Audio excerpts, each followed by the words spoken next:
Some say that it's a code sent to us from God. That's kind of interesting. Yeah, that's just good stuff. Check this out, okay? The word for the Garden of Eden, Kedem.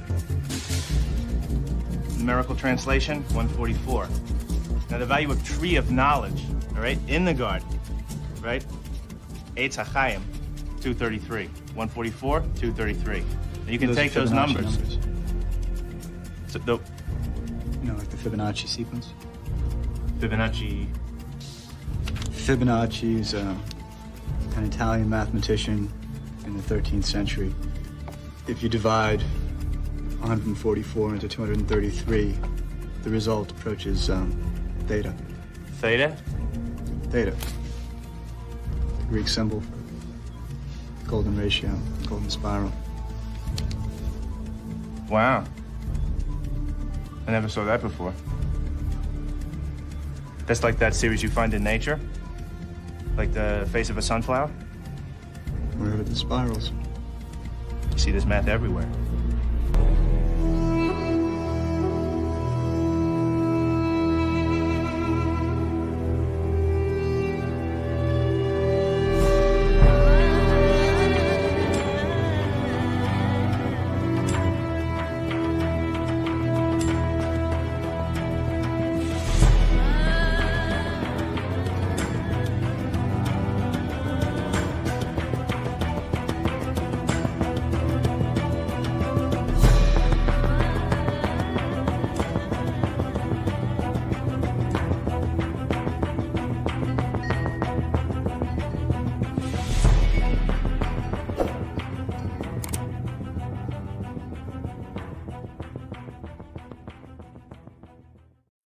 Welcome back to the Gnostic Informant, and you are about to attain true gnosis.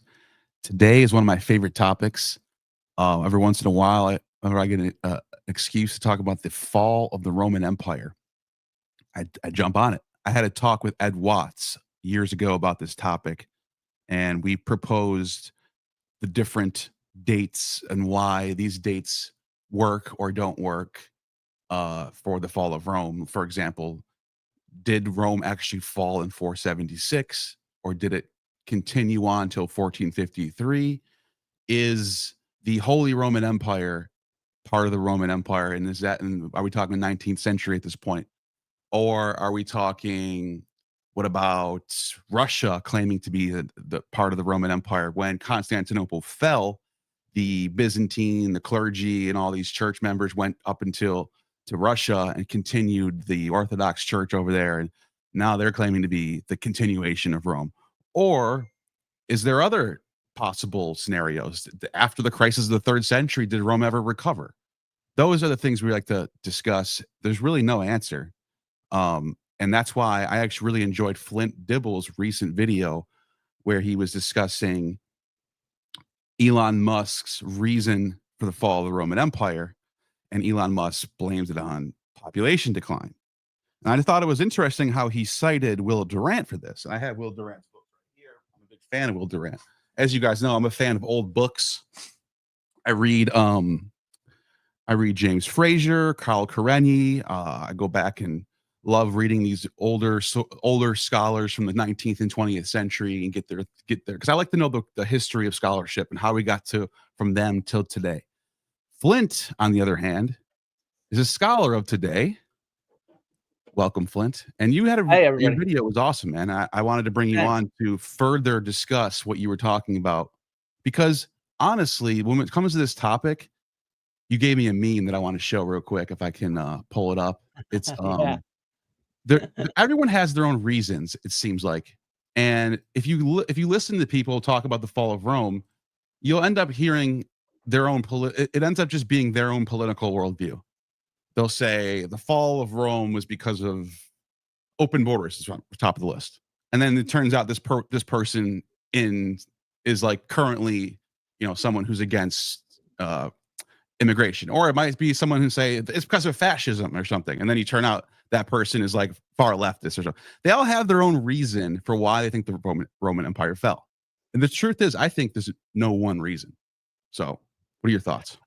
I mean, I don't even know why you're having me on. You're spitting gold here, man. Like, you know, the reality is exactly this. When when most people in the public sort of sphere discuss something like the fall of Rome, they're just really projecting their own modern ideas onto the past. And so, like, you know, Elon Musk, his entire, that's what prompted my video, was he went viral on Twitter again, or X, or whatever you want to call it, for tweeting out that it was a drop in birth rates that it relates to the fall of Rome. And it's just like, that's not even an idea. It's actually on here, declining fertility rate, but it's not even an idea that like historians or scholars really even consider, because we just don't have any evidence from that period in Rome for birth rates. And it's just all complete assumptions. We have no hard evidence at all from that period in Rome.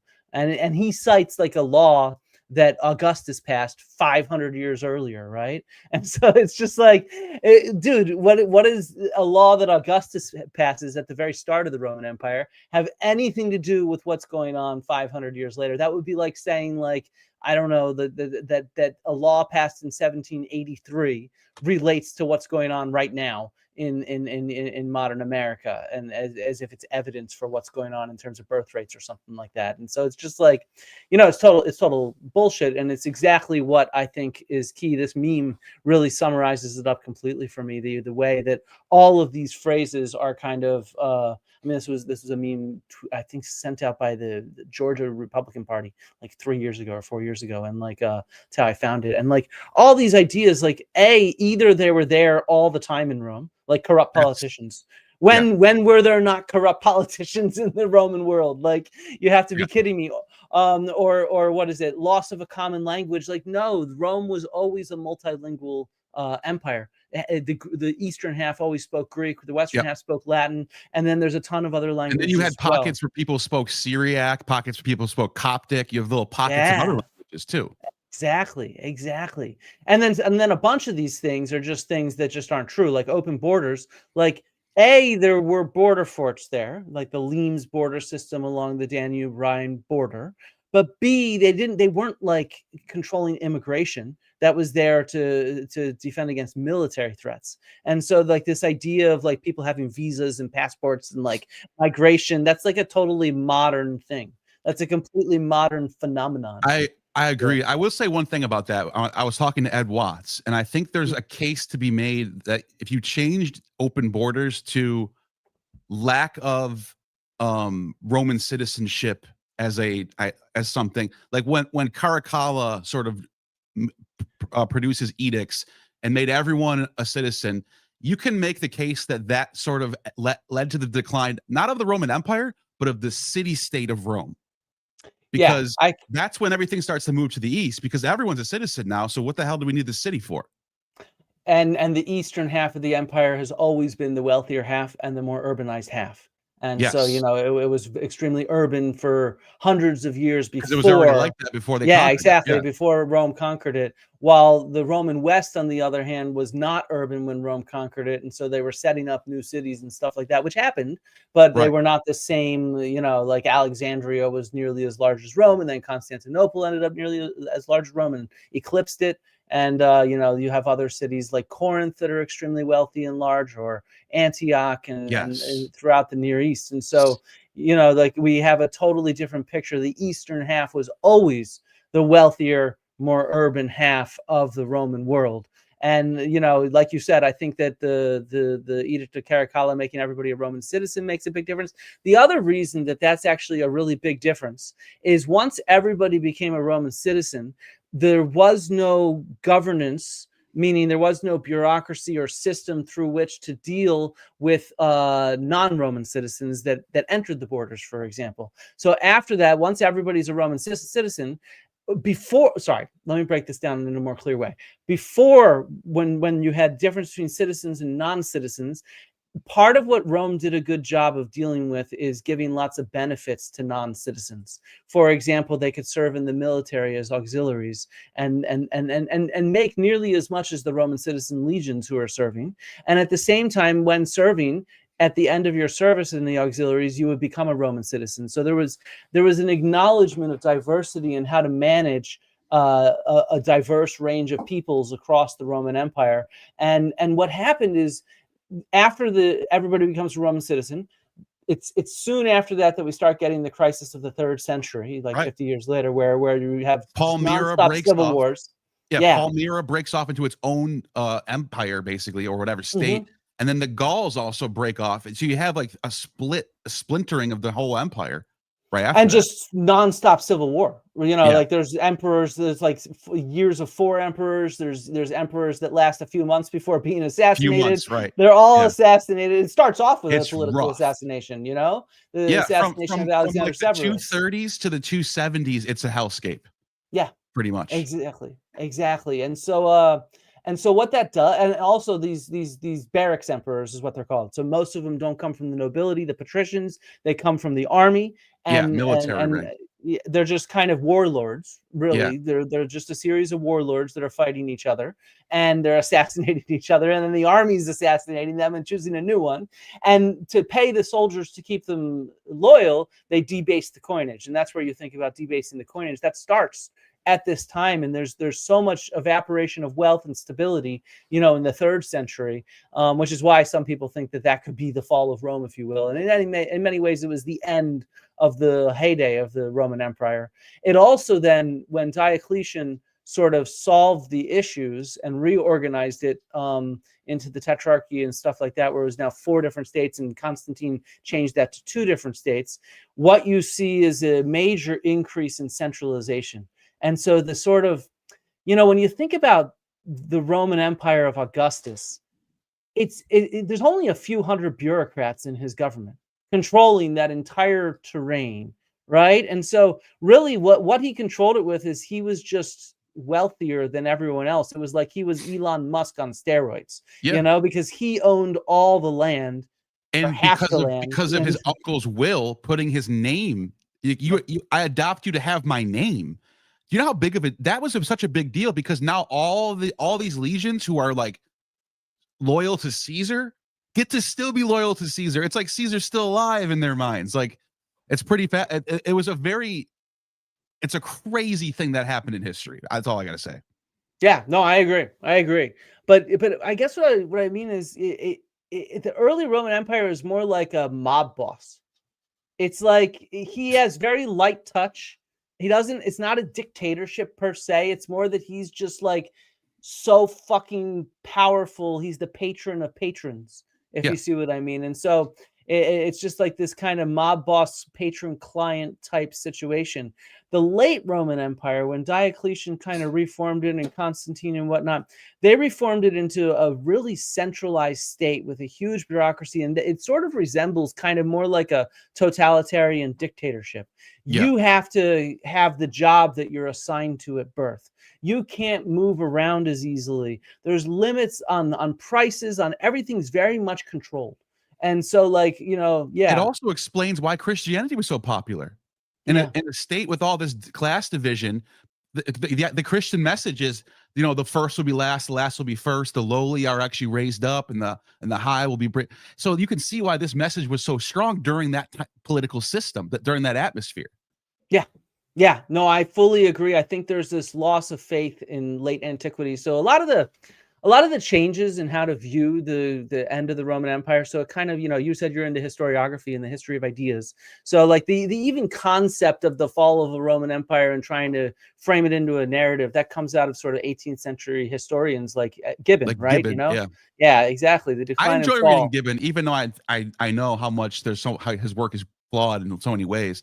But I like reading his stuff because I like to know, like I said, I like to know the history of scholarship. There was a point in time when people thought Gibbon was the man.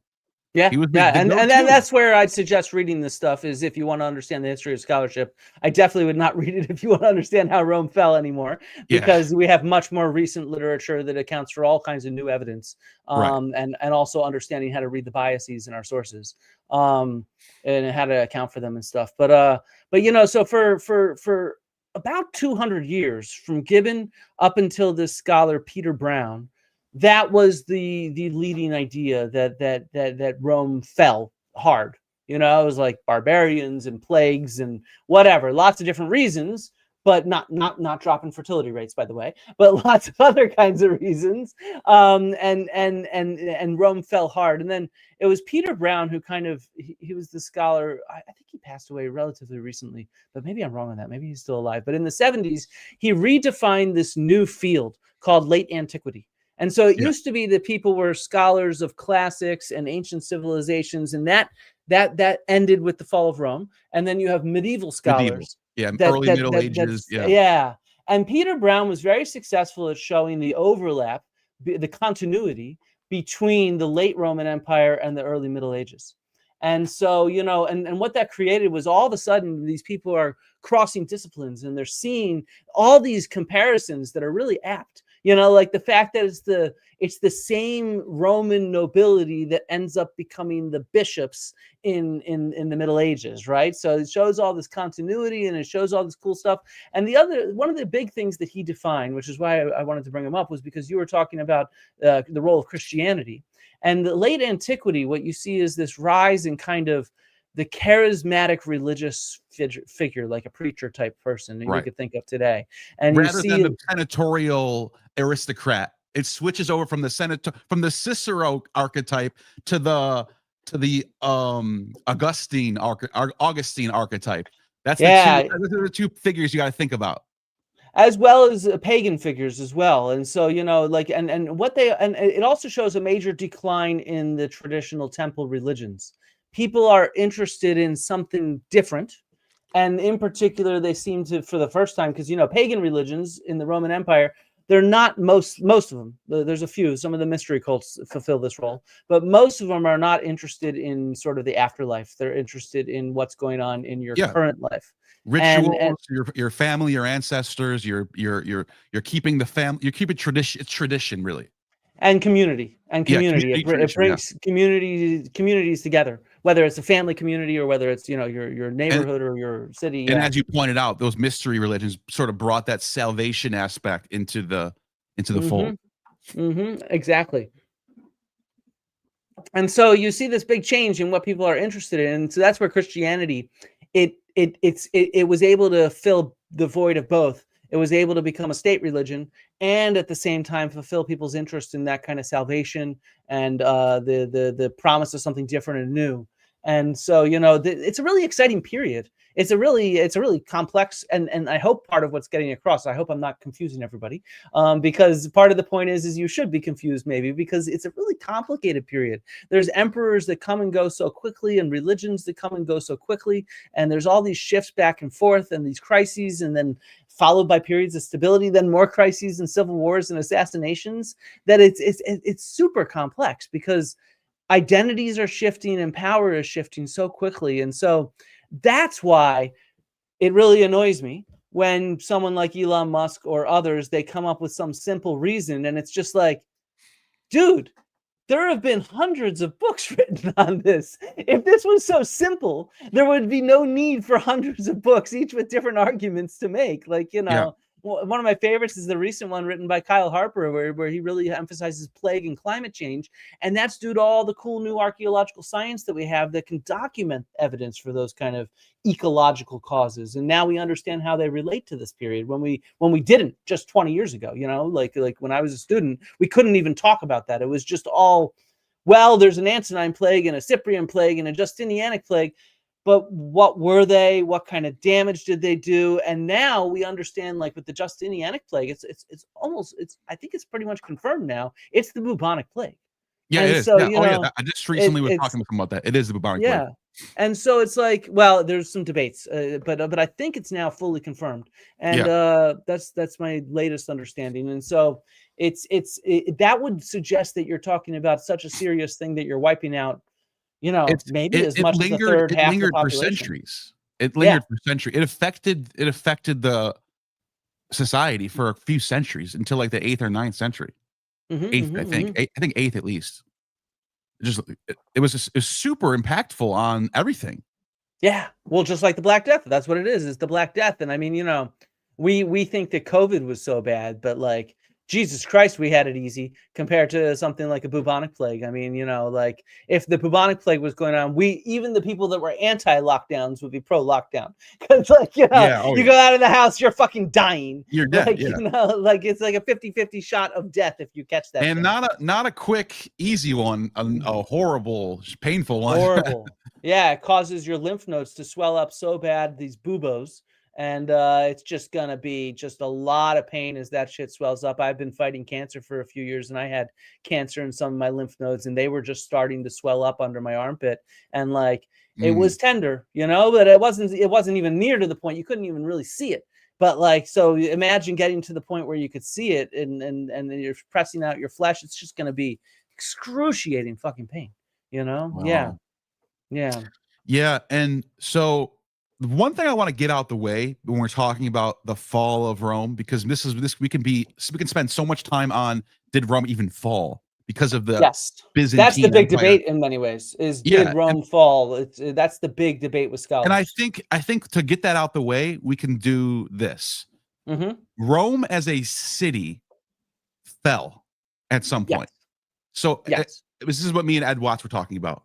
If we're looking at Rome as a city-state, as the central power of the empire, that ends sometime in the 5th century. Before that, even. Yeah, like by the time it ends, it's not even the capital of the Western Empire, you know? Yeah, it's done by the 400, like 300s, 400. It's done. Yeah. We can even go earlier and say, I actually proposed this to Ed Watts, and when he came on, I said, when they relocated the capital to Constantinople, can that be proposed as the fall of the Roman Empire? He said, yeah, that could be one of the proposed dates. But only if your parameters are the city-state itself. But if you're talking about the empire as a whole, it doesn't fall until 1400s. Yeah, I mean, what we call the Byzantine Empire, nobody called it the Byzantine Empire. That's like a modern term. It was called the Roman Empire. The Romans. And everybody else called them the Romans too. You know, like that's what they were. They were the Roman Empire.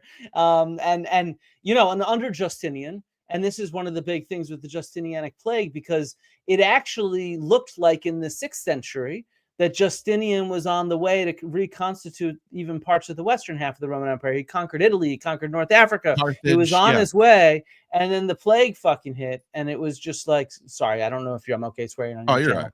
It's just naturally how I am. And then the plague hit, and it's like, you know, 30% death rate or something like that. And yeah, that just halted immediately. And at the same time, they had these invasions from the Persians, the Sassanid Persian Empire on their east, which was, of course, you know, one of the big things that was going on in the eastern half that kept them from being able to support the western half as well during the, you know, the 4th and the 5th centuries. And so, you know, like it's our own modern perception that splits these like this into Byzantine versus Roman, I guess is what I'm trying to say. But you know what didn't happen? In 476, there wasn't barbarians breaking through the gates and tearing down statues, and like they were Christians. These were Goths. Yes, they were Goths. They were considered barbarian by a Latin standard, but they were Christians, and they walked in. They walked in quite peacefully, actually, went into the Senate. The Senate convened that day. According to Ed Watts, there's no war going, battle. It wasn't really a fall. It was more of it was like a passing of the torch from the Latins to the Goths. And even that had already sort of happened several times, because these guys all considered themselves Roman. Alaric in 410, and he was a Roman general, right? He was the king of the Visigoths, but like he was upset because the Roman Emperor Honorius had assassinated his direct boss. And so he went in and was like, dude, you got to recognize me. And then he just wanted to recontrol the emperor and be Roman. And same thing with in 476. And the Byzantine emperor Zeno was aware of all this and wasn't like, arr. He was like, okay, they got it now. Those are our neighbors. Yeah. That was kind of the attitude. In some ways, like this goes back to that edict to Caracalla about making everybody a citizen. In this latter period, what they did badly is they didn't have a system to integrate these other populations, so these other populations existed as quasi-Roman, if that makes sense. They weren't full Roman citizens, but they also had no way to become integrated, unlike earlier where you could join the auxiliaries and become integrated. They were federati, which meant that it created a terrible situation for Rome because they were Roman soldiers who served under their own banners at the same time as federati. So they were separate, which with all the civil wars that were going on, because there was just nonstop civil wars, basically from the 3rd century onwards, with a few periods of peace and stability, but very short by and large. And so, it created more and more splintering. And less loyalty to the state, even though they were still loyal culturally. And they were still loyal. They would get like contract deals with the emperor to go and fight other tribes or something like that, or other Roman generals. Yeah, something. Yeah, half the time it's just other civil wars. Exactly. It's kind of weird really, to think about it. It's why we have this idea. Like, I love to play Civilization, and Civ 5 is one of my favorites. Yeah, and there's this whole scenario about the fall of Rome. In fact, if you go check it out on Steam, I'm the one that wrote the deity guide on how to survive as the Western Roman Emperor and actually achieve that achievement, Pax Romana Aeternum. Yeah. Oh God, as Romulus Augustus, you can survive. Yeah, not only survive, I was on the toughest difficulty deity, and I completely reconstituted the entire Roman Empire. I went and conquered the Sassanid Persians off to the east. I have it all screenshotted. That's a fantasy right there. That's a fantasy. It was one of those things that took me years to do because everybody said you couldn't do it. You could do it as the eastern half of Rome, but you couldn't do it as the western half. And the only way to do it is to cheat. You have to, deities, you have to basically re-roll your battles every single time. Yeah.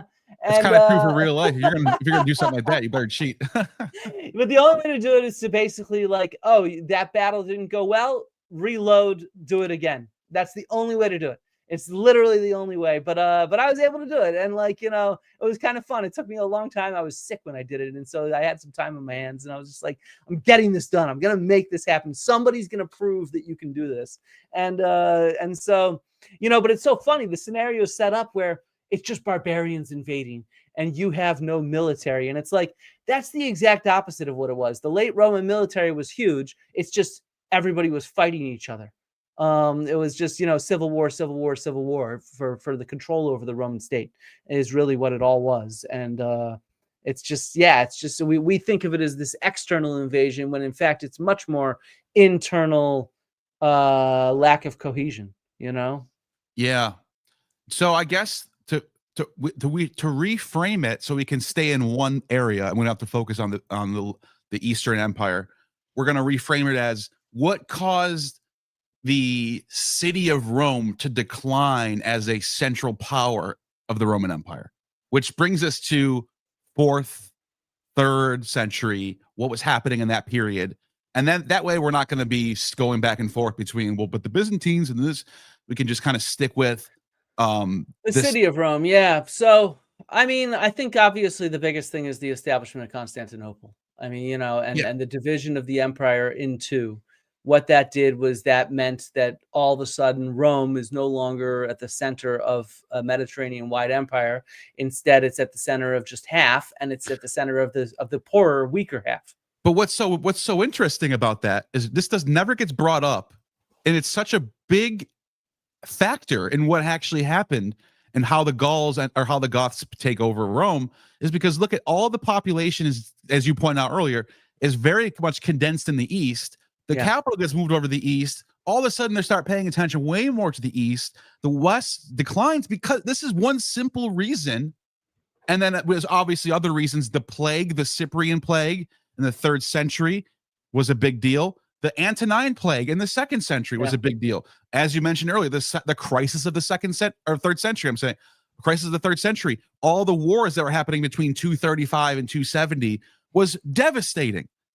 And notice how we didn't even talk about population hasn't even thought about yet. Before we already figured out why Rome fell. We didn't have to.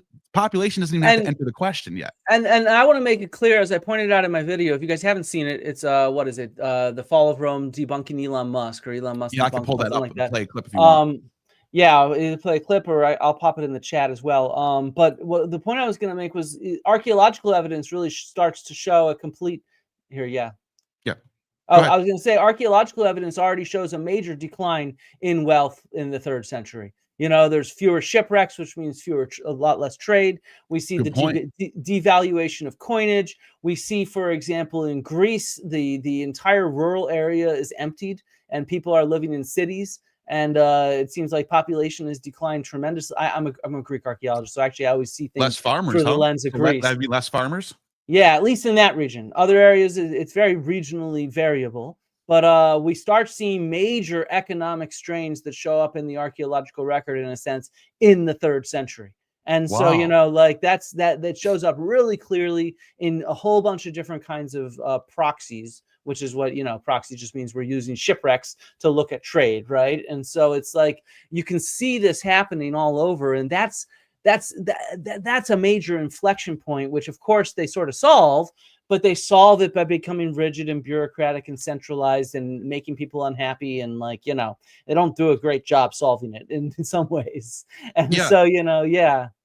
So and that's another thing, if the eastern half of the empire also fell at this time, then we can start talking about like these other aspects. But the fact that it survives means there really wasn't an actual fall. It's That's just that city. exactly Yeah. why I'm also someone who works in the eastern half, so I'm a little biased, but that's why I'm far more of a continuist, as Yeah. opposed to a collapser, when it comes to the fall of Rome, is because what it looks like to me. You know, it's funny. I told you how the population decreases in the Greek world at that time. It increases actually in the 5th century.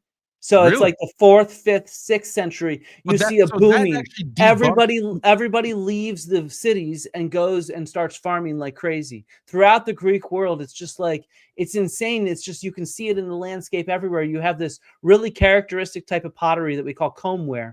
And so, like, it looks like somebody had dragged a comb down the clay.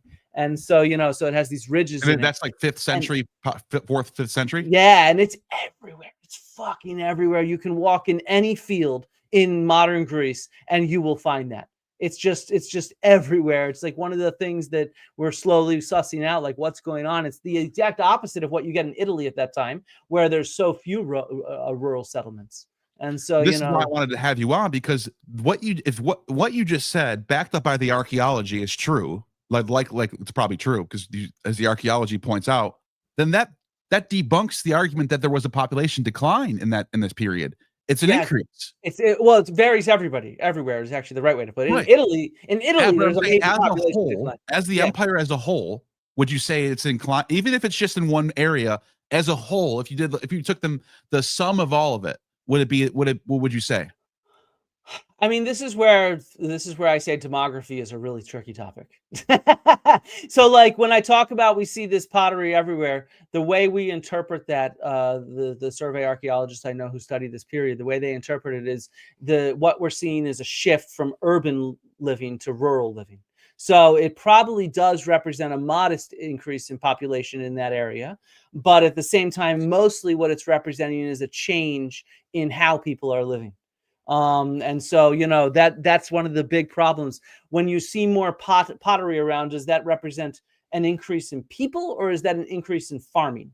If you see what I mean, right? Yeah. And so estimating demography as a whole is really tough. And would an increase in farming also indicate an increase in population?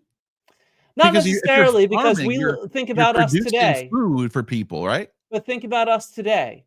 Most of us are not farmers, even though there's far more population now. And so what we think of, at least in the Greek world, is that in the heyday of the Roman Empire, up through the 2nd and 3rd centuries, what's happening in Greece is the rural land is being gobbled up by large landowners who are therefore working it with an enslaved population.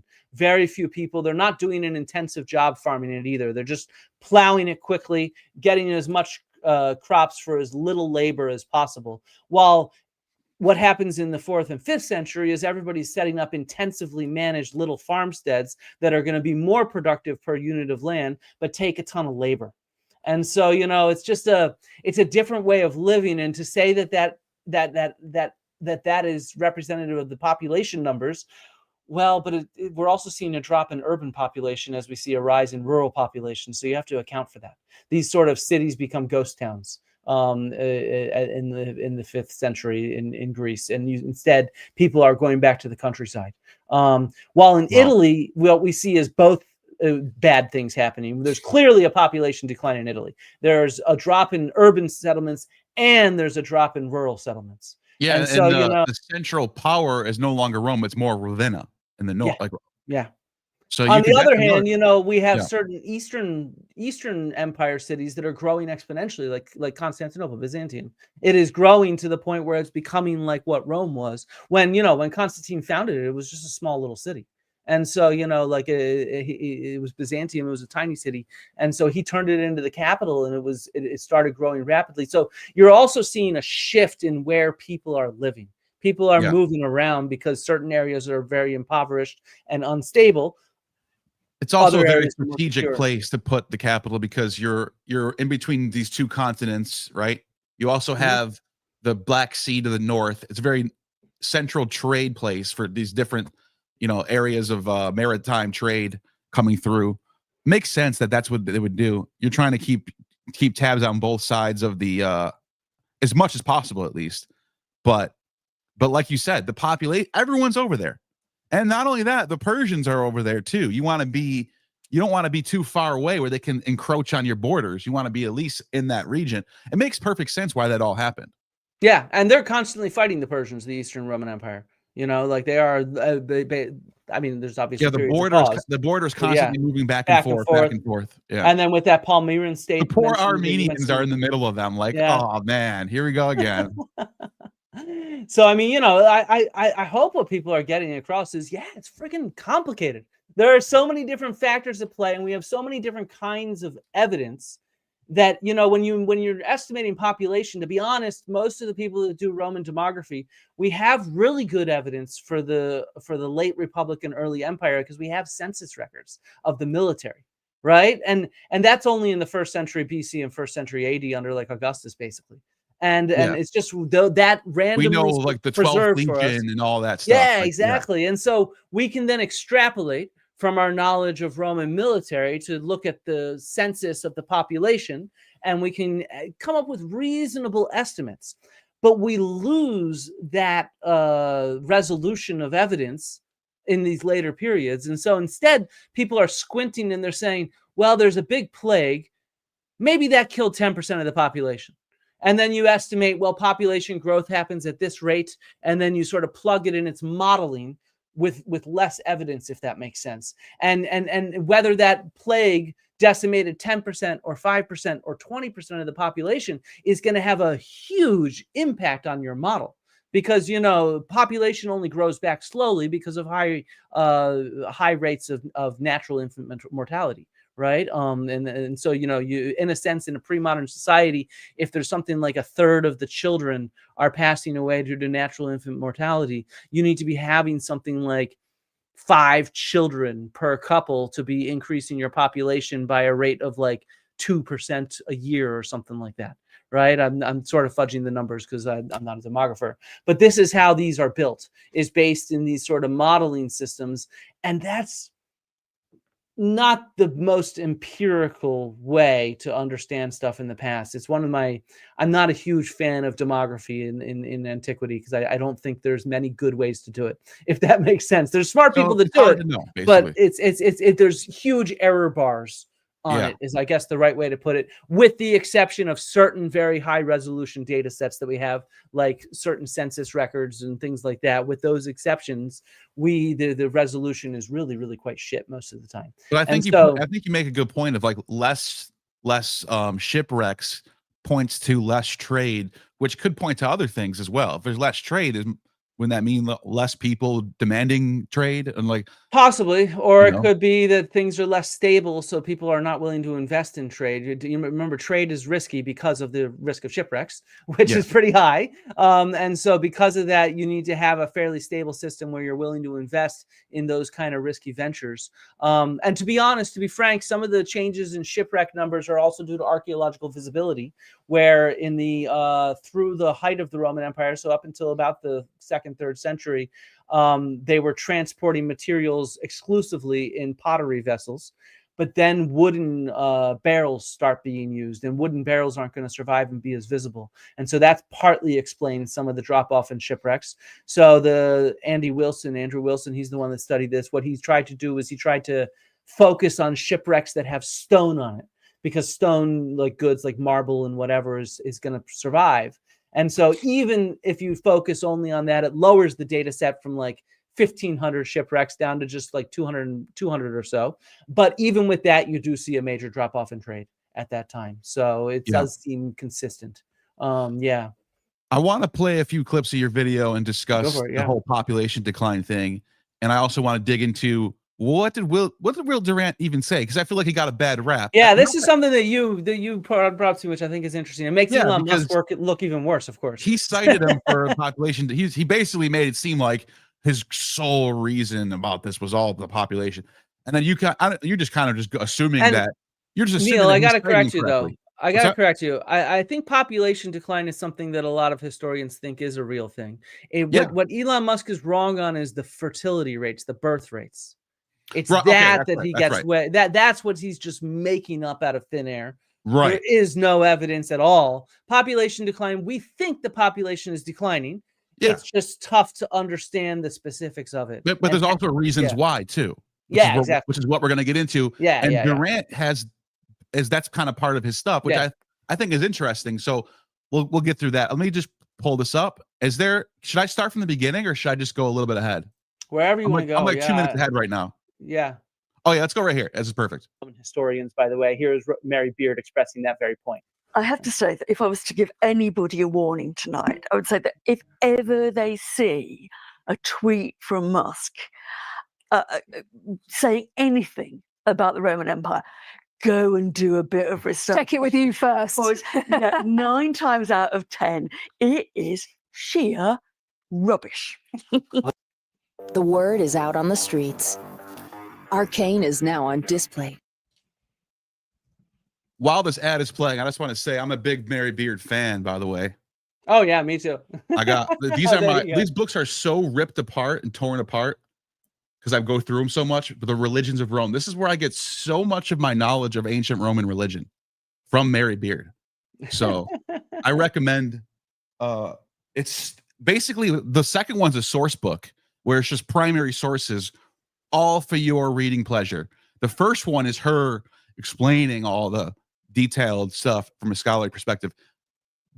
I'd say honestly might be the best book on Roman religion I've ever read through. And I have a lot of books on Roman religion. She's a fabulous writer. I mean, I have to say, like, she really writes really clearly for the public in a way that very few scholars do. She's really good. Yeah. Yeah. Okay, here we go. Whoops, I gotta fix this. Not even 9 times out of 10. Saying anything about the Roman Empire, go and do a bit of research. Check it with you first. Because 9 times out of 10, it is sheer rubbish. Exactly. Elon Musk has tweeted a whole lot about the Roman Empire, and it is not even 9 times out of 10. It is 10 times out of 10 sheer rubbish. Mary Beard is absolutely correct. So when we talk about the fall of Rome, this is actually a fairly complex phenomenon. If we go back, for example, to the summary of this debate by Grok, you can even see that Grok gets this right. At the end, historians emphasize the fall of Rome involved multiple factors, including invasions, economic issues, and plagues, not a single cause. Notably, what's missing is Elon Musk's big bugbear, which is fertility and the birth rate. And we're going to get into that in some depth. So when we talk about the fall of Rome, we are predominantly talking about the fall of the Western Roman Empire. So here is Dr. Paul Friedman summarizing the collapse of the political union of the Western Roman Empire, because that's what we mean. It's a political collapse in many ways. So here's Dr. Paul Friedman from Yale giving a lecture to some of his students there. Today we're going to talk about the transformation of the Roman Empire. And I use the somewhat neutral and undramatic word transformation. By the way, this can be great. If anyone hasn't seen this yet, the Roman Empire, collapse of the Roman Empire. Be clear that we're talking about the fall of the Western Empire. Next week, we'll talk about the survival of the Eastern Empire. From 410 to 480, the Western Roman Empire disintegrated. It was dismembered by barbarian groups who were, except for the Huns, not really very barbarian. That is, they were not intent on mayhem and destruction. All they really wanted to do was to be part of the empire, to share in its wealth and accomplishments, rather than to destroy it. A big difference from what everyone Nevertheless, thinks in their mind. Everyone has this idea in their, not everyone, but it's a very popular opinion of people's minds that there was like barbarians with tattoos and naked and with spears and at the gates of Rome trying to get in. Like, it's just never happened. Never. It never happened. So keep that in mind. These were Christians too. They were Arian Christians, but Arian Christianity is so close to Orthodox Christianity. The only difference is they still even have a Trinity somewhat, but the only difference is that the Son is subservient to the Father. And Nicene Christianity, the Father, the Son, and the Holy Spirit are all one. That's it. They are other than that, they're literally identical. There's like hardly any difference. So they're not, it's not like this is some like, and my point is they're culturally, they're just like Romans in a lot of ways. They speak Germanic languages though. 76 is the conventional date for the end of the Western Empire, because in that year, a barbarian chieftain deposed a Roman emperor. Nothing very new about this for the 5th century. So what we're thinking about here is a political collapse. And this is actually something that historians have documented as a long-term process that takes several centuries. It's not a sudden event, though the traditional view, as Paul just sort of explained, shows some of these sudden events of the 5th century, but that has a long lead up. So we can see, for example, the division of the Roman Empire, for example, into 4 parts in the 4th century, and this really sticks into 2 parts, the Western versus the Eastern Empire after Constantine. And so this is the initial sort of political disintegration, one could say, of the Roman Empire. And this accelerates, of course, into the 5th century, with the 5th century, what we could think of as the Roman Empire. This is 457, so before that 476 date. In red is what is still controlled by the Roman Empire, and then there's these other kingdoms that are sort of growing around it. Now, to make sure that we don't overemphasize this collapse, because what's going on is the Roman Empire is more than just the Western Roman Empire, and the Eastern Roman Empire actually stays stable for another millennium. And we call that the Byzantine Empire, though, of course, they did not call that the Byzantine Empire. They called that the Roman Empire. So in many ways, we really need to repicture our understanding of this collapse. It's not simple, because we see that half of it actually continues as a successful political entity into the future, while the other half splinters into these kind of kingdoms. So what is Elon Musk claiming is the cause for this? He repeats the cause multiple times. Here he is last year on Lex Friedman talking about the fall of Rome. Yeah, as soon as any given civilization reaches a level of prosperity, the birth rate drops. And now you can go and look at the same thing happening in ancient Rome. So, real quick, is that true? No. That's not true at all. Not at all. It's completely made up. I don't. And I assume that he got it from Will Durant, since the next clip I show of him. I've never seen that in Will Durant. And like there is, if you haven't gotten a key point here, is 1, population is really tough to estimate, but 2, birth rate is almost impossible. We have no evidence for fucking birth rate. Like, in terms of hard evidence that we could use to estimate that in this century, families were oftentimes having 5 children, and in that century, 6 children, we don't get that evidence. The reason why is because of natural infant mortality and the fact that most infants that did not survive were not given proper burial. One of my recent videos was about the Agora bone well, which is from right before the Romans conquer Athens. And they're using this well as a ritual to dispose of the dead infants that were passed away from natural infant mortality. And there's 450 infants inside that well. And so, you know, it's just like we rarely see what happens. And so we have no hard evidence to estimate birth rates. This guy's just making this up out of thin air. I don't know where he gets it from, but we have no evidence for it. Well, the reason why the question, because there technically, and we're going to get to this, I'm going to show the screenshots. technically Durant does talk about declining population, but he doesn't say it's because they were so lavish that they stopped. Like he's basically saying when civilizations get to a certain point and they reach such a high level of prosperity, people stop having children because everything's so good they don't care. Which, by the way, the Roman Empire and our estimations of demography would show the exact opposite. That's what I was going to say. That doesn't make sense. The most prosperous people have children when they're prosperous. Yeah. And the most prosperous period in the Roman world was essentially the 1st century and 2nd century AD, CE. And in that period, most demography estimates show that the population increases.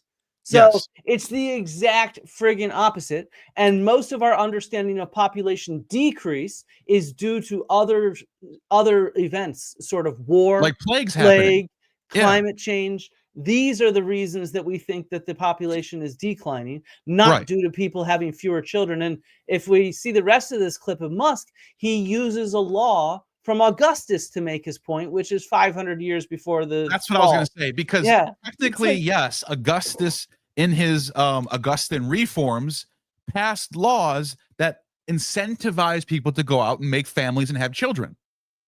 And that's because of Augustan morals. He was just a family guy. He was always about family first, everything. And he was very pious. He was the Pontifex Maximus, and he was very proud of that.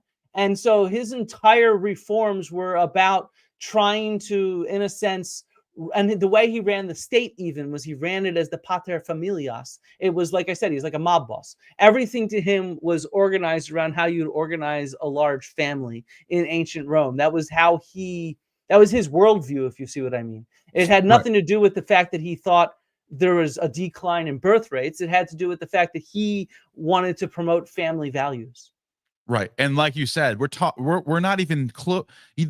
Talking about policy in the 1st century and then projecting that onto the 5th century is insane. That would be like, it would literally be like us talking about policies from the King of England in the 1600s. And because that's how far away we are. Exactly. We're the King of England in the 1600s passed a law that incentivized children. Oh, look at today, how much it affects today. Well, you can't do that. That's four. And what's even crazier is it's like saying the King of England passed a law in the 1600s incentivizing children, and that explains why birth rates are dropping in 21st century America. That's what I'm saying. That's what I'm trying to tell people. Wrap your head around that. That we're talking 400, 500 years later, because this is Augustine passed these reforms, I think, in like 2015 BC. Yeah, I think 15 BC and 9 we're AD. still in the PCs we're talking about. Exactly. Yeah. So what the we're 500 years away. 476. Yeah. So okay, I just want people to wrap their heads around how big, because a lot of times people forget. They think of the ancient past a lot more crammed in, but think about it like today. Use today as a way to measure it. Are we as the world from the 1600s, 1700s affecting today? No, not at all. That's exactly. We're so far away from that time period now. Everything's changed. Those policies are not making impactful things on today. Yeah, that's not to say that there isn't long-term effects on things that happened in the past, but a policy that got passed is not going to really do much. You know what I'm saying? And I mean, even if Augustus did do it due to dropping birth rates at that time, which I don't think anybody really thinks is the case. Like I said, I think it's mostly just due to him being a family dude. But even if he was doing it because birth rates were dropping in 0 BC, around there, what the fuck? How is that proof that birth rates are dropping in 400 AD? That's what I'm trying to say. Like, you know, like, and like I said, the population seems to increase for 200 years after that. And it seems like the major drivers of decrease are plague and war. That's the main thing I'm trying to get across to people is like, we shouldn't be looking at things that happened 400 years prior to it. That's just crazy. Anyways. All right. Julius Caesar took note of this, I think around 50-ish BC. And tried to pass. That's another half a century, even more in the past now. And I love how he calls this a prosperous period. Periods of prosperity, people don't have children. This is also a period of civil war. Yes. With mass civil war, assassinations, and people not able to live comfortably. Have you read Lucan's Pharsalia? Yeah, exactly. Yeah. Lucan's Pharsalia is like, this is the worst time to be alive. This is a period of chaos and anarchy in many ways. Romans killing up Romans, all types of horrible things happening. Yeah. So, yeah, this isn't the prosperous time. The prosperous time is after Augustus, Pax Romana, closer to the 1st century AD. That's when things start Especially to the 2nd century AD is the best time because you have those longer ruled emperors. Yeah. Yeah, and Antonius Pius and Marcus Aurelius, that's the peak. That's Hadrian, the peak of Trajan, Roman civilization right there. But anyways, the point I'm making is, her Caesar, by the way, this is how crazy this is. In the year, I think it was I forgot what year it was. I think it was like 47, 48 BC, right in the middle of the Civil War. Caesar was the Pontifex Maximus, Julius Caesar, and there was the Pontifex Maximus's job is to set the calendar every year and fix like leap years and stuff like that. Because so many years went by and no one dealt with that issue, there was such a leap year, and the year, I think it was 47 BC, was like ended up being like 400 days long or something like that. Did you know about this? No, I feel like I've heard of it, but I don't know the deep details of it at all. No. Yeah, let me just pull it up so I can get the details right. So before someone like yells at me, longest year in history. So here it is, 46. I was 1 year off. The longest year in history was 46 BC, which lasted 445 days. This extended year, sometimes called the Year of Confusion, was created by Julius Caesar to realign the Roman calendar with the solar year. This is where we get the Julian calendar from. Before this, we had a different calendar. To correct centuries-long drift, he added 2 extra months to the year, extending it to 15 months and 445 days. The point I'm making is things were getting out of whack. Things were not there. The war was taking everyone's everything. Everyone was focused on the war. Nobody was focused on like this type of like day-to-day activities is what I'm trying to get at. So this is not a good time. It's not a good time to point at and say things were great. Like, no, things were not great. That's all. Things were shit. Yeah, things were shit at that time. A law to give an incentive for any Roman citizen that would have a 3rd child. And I think Augustus was able to, well, he was, the dictator, so this Senate was just for show. I think he did pass a tax incentive for Roman citizens to have a 3rd child, but those efforts were unsuccessful. Rome fell because the Romans stopped making Romans. That's actually the fundamental issue. And there were other things that there was like, it's just so stupid because like, hey, what do you? You're muted. I was going to say, and then he goes, then there's other things. Maybe we should focus on, maybe that's the thing we should be talking about. So just to plug this video for people for a quick second, one of the things that really shocked me, because I went through a lot of Elon Musk stuff and what he said about Rome. And like, one of the things that really shocked me is how he uses this to justify things in his own life.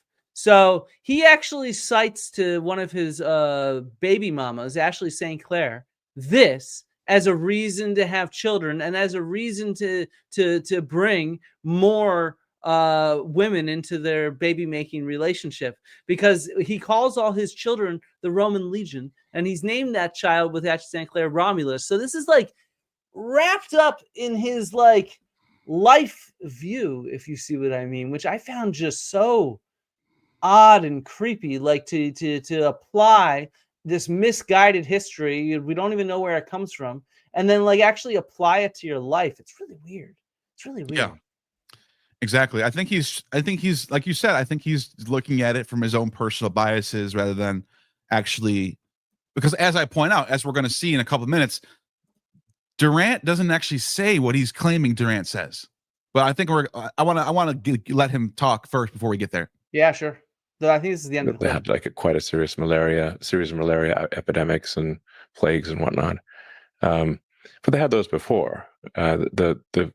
Maybe that's that the birth rate you should bring was up first, followed than the death rate. Methylene blue. I brought That's this up actually on what it Google is, Friday, right? Yeah. I think he's referring to the Antonine plague in the 2nd century and the Cyprian plague in the 3rd. Like we're jumping around now. Like you can't kind of lump those together. You know, Yeah, what I mean? and this You is kinda obviously have to one of go the 1 century at a time.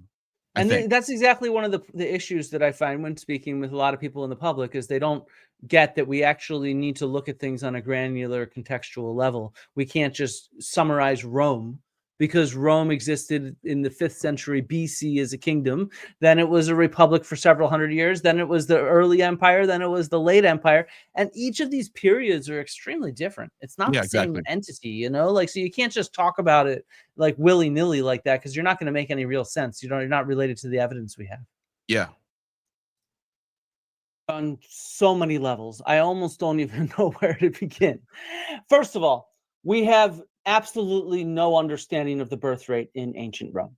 There is no fertility records. There's literally nothing that we can use to estimate fertility in the ancient world. We don't have records of live births. And what we do have an understanding of is actually that the birth rate in pre-modern civilizations was quite high.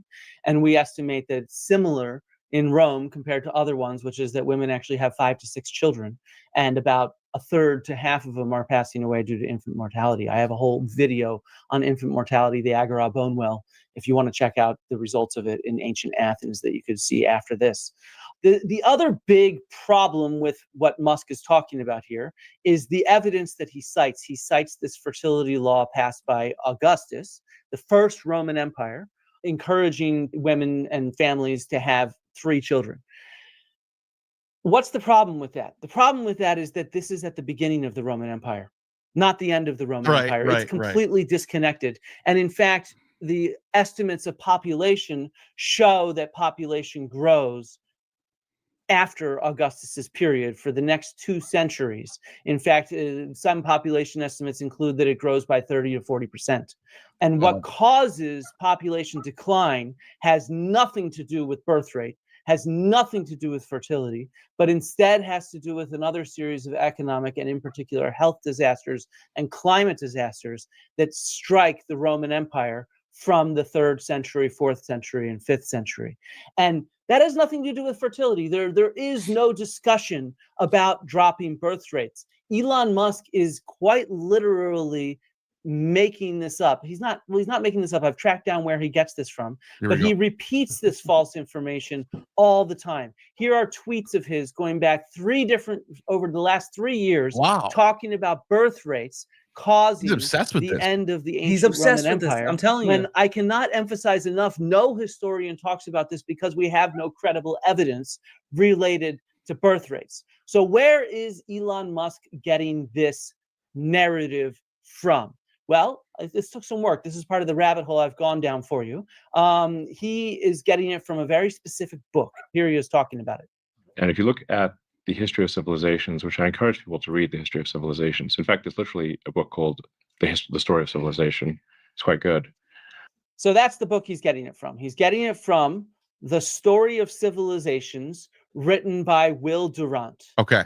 And this is a book from 1944. I cannot emphasize that enough. This is a book from 1944, written by an eminent professor, but not a professor of history, a professor of philosophy. Will Durant, 1944. It is absolutely out of date. Our understanding of Roman demographics, our understanding of Roman settlements, our understanding of Roman archaeology, inscriptions, and texts has changed dramatically in the last 80 years. Okay. And Elon. All right. So the reason why I want to focus on this is because it's worse than you're even saying. Yeah, that's what you were telling me. As far as Elon goes, because if you actually read Durant, it's not he did not correctly provide a good summary of the reason why Durant thinks the civilization fell. So I want to just read through 3 pages, and there's more, but the reason why these pages I chose is because number 1, he gives you the primary reasons, which is economic reasons, and then on the second page he starts to talk about population decline, and it's not what Elon said. I don't know what Elon read. I don't know if Elon even read it, honestly. I'll let you decide. Let's just read this. Political anarchy accelerated economic disintegration, and economic decline promoted political decay. Each was the cause and effect of the other. So we're already starting off with economic, political. We're not even talking about birth rates. We're not even there yet. Roman statesmanship had never found a healthy economic life for Italy. And notice how he's correctly just focusing on Italy too, not the empire as a whole. For Italy.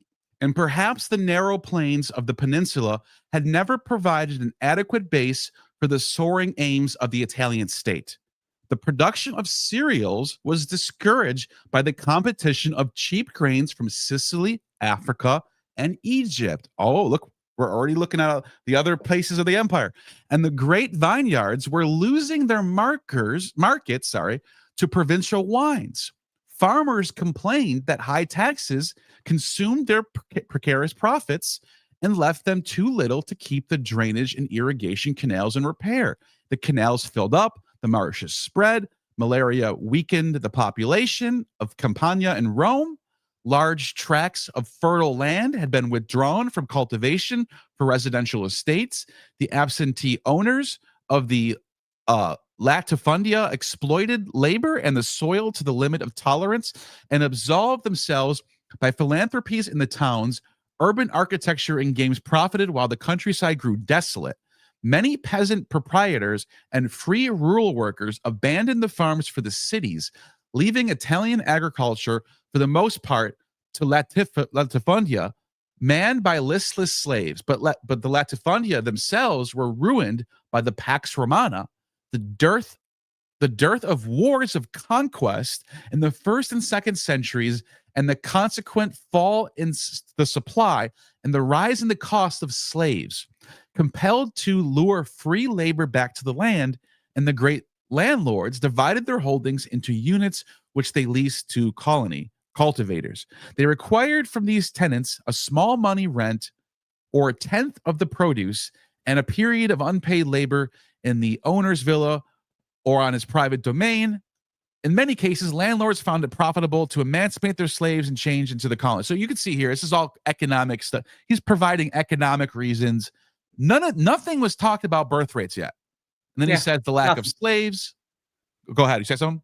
No, I was agreeing with you. He doesn't even mention birth rates or anything there. I mean, there's a few things here that are a little bit out of date because he's relying on textual sources rather than archaeology. But it's of course, that's another thing. Totally more nuanced and appropriate than and apt than what Elon said. Yep. And then I fast forward to a few pages later just to get into, he actually has an epilogue, why Rome fell. Here we go. The two greatest problems in history, says a brilliant scholar of our time, are how to account for the rise of Rome and how to account for her fall. We may come nearer to understanding them if we remember that the fall of Rome, like her rise, had not one cause. This is so funny. Had not one cause, but many. And this is like, oh, I just got to fix my light real quick. Actually, I'll just keep going. Who cares? I'm just reading. And was not an event, but a process spread over 300 years. Some nations have not lasted as long as Rome fell. A great civilization is not conquered from within until it has destroyed itself from within. The essential causes of Rome's decline lay in her people, her morals, her class struggle, her failing trade, her bureaucratic despotism, her stifling taxes, her consuming war. They just gave like 7 reasons. Didn't say birth. He didn't say birth rates. Yeah. Nothing yet. He just gave like 10 reasons there. Christian writers were keenly appreciative of this decay.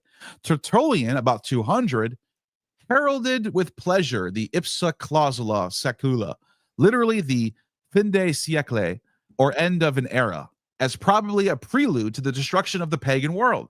Cyprian, towards 250, answering the charge that Christians were the source of the empire's misfortunes, attributed to these natural causes. He cites them right here. You must know that the world has grown old and does not remain in its former vigor. It bears witness to its own decline. The rainfall and the sun's worth are both diminishing. The metals are nearly exhausted. The husbandman is failing in the fields. Again, like you pointed out, this is all textual evidence, not archaeological evidence, which is fine. I understand what he's doing. This is a different time period. He has less resources. This is interesting stuff to read. But the reason why I'm reading this, not to say that we should focus on him being right. It's more of, is Elon correctly citing him here, which I don't think he's doing. So we'll continue. Barbarian inroads and centuries of mining the richer veins had doubtless lowered Rome's supply of the precious metals. In central and southern Italy, deforestation, erosion, the neglect of irrigation canals by a diminishing peasantry, and a disordered government had left Italy poorer than before. The cause, however, was no inherent exhaustion of the soil, no change in climate, but the negligence and sterility of harassed and discouraged men. Biological factors were fundamental. A serious decline of population. Here we go. This is the problem. I think this might be where he gets it from. Yeah. This decline in population appears in the West after Hadrian. Which what happened after Hadrian? The Antonine Plague. Something to think about. Mm-hmm.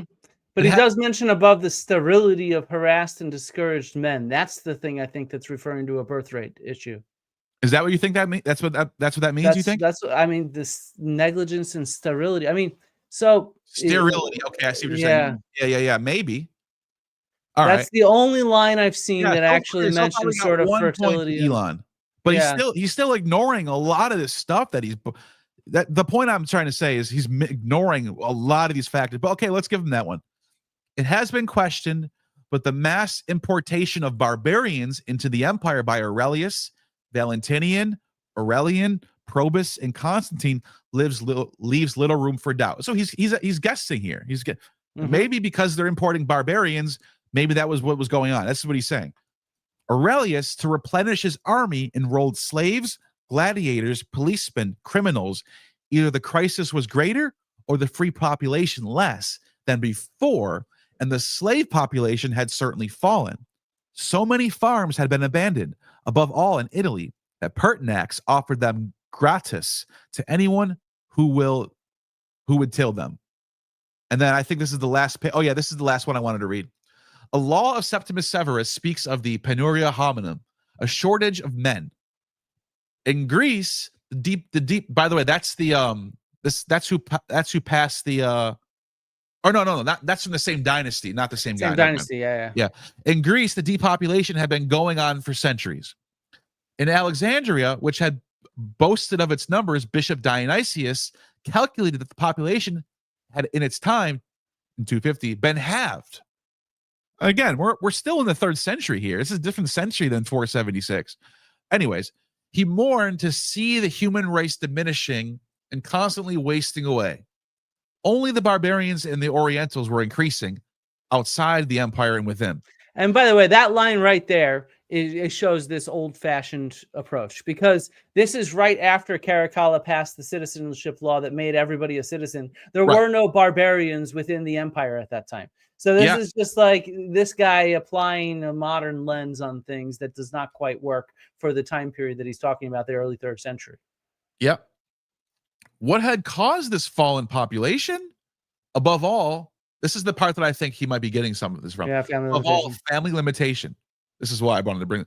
Practiced first by the educated classes, it had but now seeped down to the proletariat, named for its fertility. By 100, now look, we're only in the 2nd century here. By 100, it had reached the agricultural classes as shown by the use of imperial alimenta. That's a welfare state thing. That's a welfare program to encourage rural parentage. By the 3rd century, it had overrun the western provinces and was lowering manpower in Gaul. Though branded as a crime, infanticide flourished as poverty grew. Which is definitely not true. That has been disproven very clearly in the last few decades. Yeah. By Debbie Sneed and others. Yeah. Yep. Another reason why we should keep these older books a little bit with because the myth of Roman infanticide, where they're abandoning a lot of children, that is now been proven to be really just mythology rather than reality. It's something that's still very pervasive in modern thought. I was taught it when I was an undergrad, actually, in 25 years ago. Yeah, but it's only really recently that people discovered, huh? Yeah. So you can't really knock him for that, but it's also something we should keep in mind when we're reading these older books from 100 years ago. Sexual excesses may have reduced human fertility. How do sexual excesses reduce human fertility? Which does that Elon, make by the way, talks about this, I think, with Tucker or someone like this. And like, it's sort of like, what the fuck? In an era before modern birth control, That's what I sexual was just gonna say. excesses are not like the Romans are famous for their birth control. Don't get me wrong, but most of their methods were not very foolproof.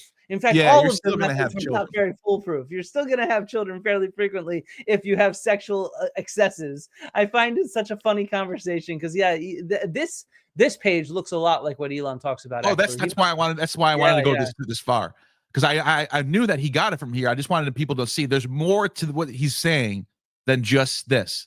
And then it says the avoidance of deferment of marriage had a like effect, and the making of eunuchs increased. There wasn't like a massive making of eunuchs though. It was very kind of a rare thing. Yeah. As Oriental customs flowed into the West. Yeah, that's a weird one right there, because they made eunuchs to be slaves in the empire, but not hundreds of thousands of them. It wasn't like a huge epidemic of like what this is a rare thing. Yeah. Anyways, Plantianus, Praetorian prefect, had 100 boys emasculated and then gave them to his daughter as a wedding gift. I mean, even in that case, that's one person doing one project of his own rich little life he's got going on. It's not like everyone's doing this. Anyways, the point that's what I wanted. That's the paragraph that I'll give Elon credit for. I think he's looking at this paragraph right here. However, if you paid attention to what I just read, it took a lot to get there. Yeah. He's it looks like, if I had a guess, if I had Will Durant here right now and I asked him, like, can you sort of elaborate? I think he would say, "Oh, I'm just throwing out different proposals of what could have happened. That's one of them." But notice how the 2 pages before that, he gave economic, he gave all cultural reasons before he even got to that. We already had all these reasons laid out. And then he even points out the shift of the economy to the east was a big deal, which is the main reason if you think about it. And I mean, and it's the exact opposite of what Elon says, where in prosperous times birth rates fall. Even if, which, like I said, we have no evidence for it. So even if we were to take Will Durant as if there was evidence of birth rates dropping, they're falling during periods of economic hardship. So it's even for the exact opposite reason that Elon is talking about, because we see all these issues that, in modern times, it's pretty clear when you study birth rates, stay in modern America, that a lot of it has to do with economic hardship. When people do not feel like they can afford to raise a kid, they choose not to have children. And so, this is a fairly common socioeconomic thing that sociologists study. And so, these kind of arguments that Elon is making are just like completely devoid of this kind of stuff. And they just, it just falls into he's like Augustus. He's a family man. He wants to have as many children as possible. And he wants to be the new Augustus. Yeah, that's his morals, and he's somehow applying that to his reading of history, and then applying his reading of history to justify his own behavior and activity, right? And so it's like this interesting circular web. It was actually kind of fascinating diving into all these clips of Elon. I mean, because see what he thought about Rome. He definitely sees himself as the Augustus in the late Republic period, who is going to usher in the Pax Romana. I think he thinks that in his mind. Which, by the way, Zuckerberg also compares himself to Augustus. It seems like a lot of our tech oligarchs today, they like to model themselves off these kind of early Roman emperors. They're their heroes in a sense. Which, he changed his Twitter hold to what was it? It was something to do with the Pontifex Maximus. I did not know that. Remember that? Yeah. No. Elon did that. I'll look it up. Here, wait, I wanted to share this funny tweet of his that I found, which I didn't get to get into my video. There's this tweet he put out in September 25th, 2023, which is, "I sometimes wonder if perhaps Rome was started by exiles from Troy. It's not completely out of the question. At some point in antiquity, a few ships of very competent soldiers with almost no women landed on the coast of Italy. Where did they come from?" And it's just like, dude, that's like the plot to the Aeneid, you idiot. That is exactly the plot to the fucking Aeneid. Exiles from Troy showing up, and you're like, you sometimes wonder, and then he paints it into some sort of fantasy. A bunch of dudes without women showing up there, and like, in a sense, implying that they're raping all the local women. And it's just like, dude, Elon, you are so skeevy, man. So skeevy. Yeah, he changed his name to Caecius Maximus for a jeez. few days on Twitter. I don't know if I can find an image of it. Do vaguely remember There it that. is right Oh my here. God. There it is. Caecius Maximus, Elon Musk. Which is filled with tons of dog whistles, but yeah. Oh yeah, yeah. He's definitely, you know what he's doing there. Oh yeah. he's what is it? Owning the libs. That's what he's doing. Yep. But that's what he sees himself as. He's the emperor. He thinks, I mean, he's got all the money. I agree. I think a lot of our really powerful people these days, we're at a period of a major change in disparity of wealth and fewer checks and balances on wealthy people. And so I think they really do try to emulate that kind of thing of strong power that you see from individuals, particularly in the late Republic and early Empire and downwards. And I mean, you know, it's actually kind of funny thinking about this sort of fall of Rome and other kinds of things. You know, nobody was really anti-Rome. Everybody was very pro-Rome. They were patriotic, but they were interested in their own power, so they were fighting against each other. And I think we see a lot of that in today's world, where you see these wealthy individuals. They're all patriotic, but they're vying and jockeying for their own personal power, and heedless and disregarding the impacts that their jockeying has on ordinary people. You know, I think that's something important that matters when all these people with power are just ignoring the impacts they have on ordinary people, and they're just jockeying for their own position. It's just, you know, this is the problem. It's something that at the end of the video I bring up about what really is a collapse of society in antiquity. Most of the time, it's really the collapse of the elites. You know, they disappear. At the end of the Bronze Age, we see palaces disappear. Life goes on. Same thing. The fall of the Roman Empire in the West. You see, you know, smaller churches get built. There's no more palaces. The really wealthy people are gone, but people continue living. And, you know, what people don't seem to realize is if elites do not invest in society, they lose what undergirds their wealth and their status. Yeah. I'm trying to think if there's anything else. I think we pretty much gave an in-depth reason or the reasons of why the Western half fell early on in the video. So I don't think we have to redo that. Anything like, what else do we, that's pretty much it, right? There was something from the chat that I saw that I wanted to bring up. Somebody was, I think it was citing Rome, like bread from the good Roman bakers. And there's a funny story. I was talking a bit about the late Roman Empire and how it's sort of more totalitarian. And it's totalitarian in the sense that you oftentimes need to do the job that your parents did. So you could not choose your job. And one of the worst jobs was being a baker. And the reason why is because being a baker did not just involve baking bread in an oven. It involved grinding the grain. And grinding grain is just a shit job.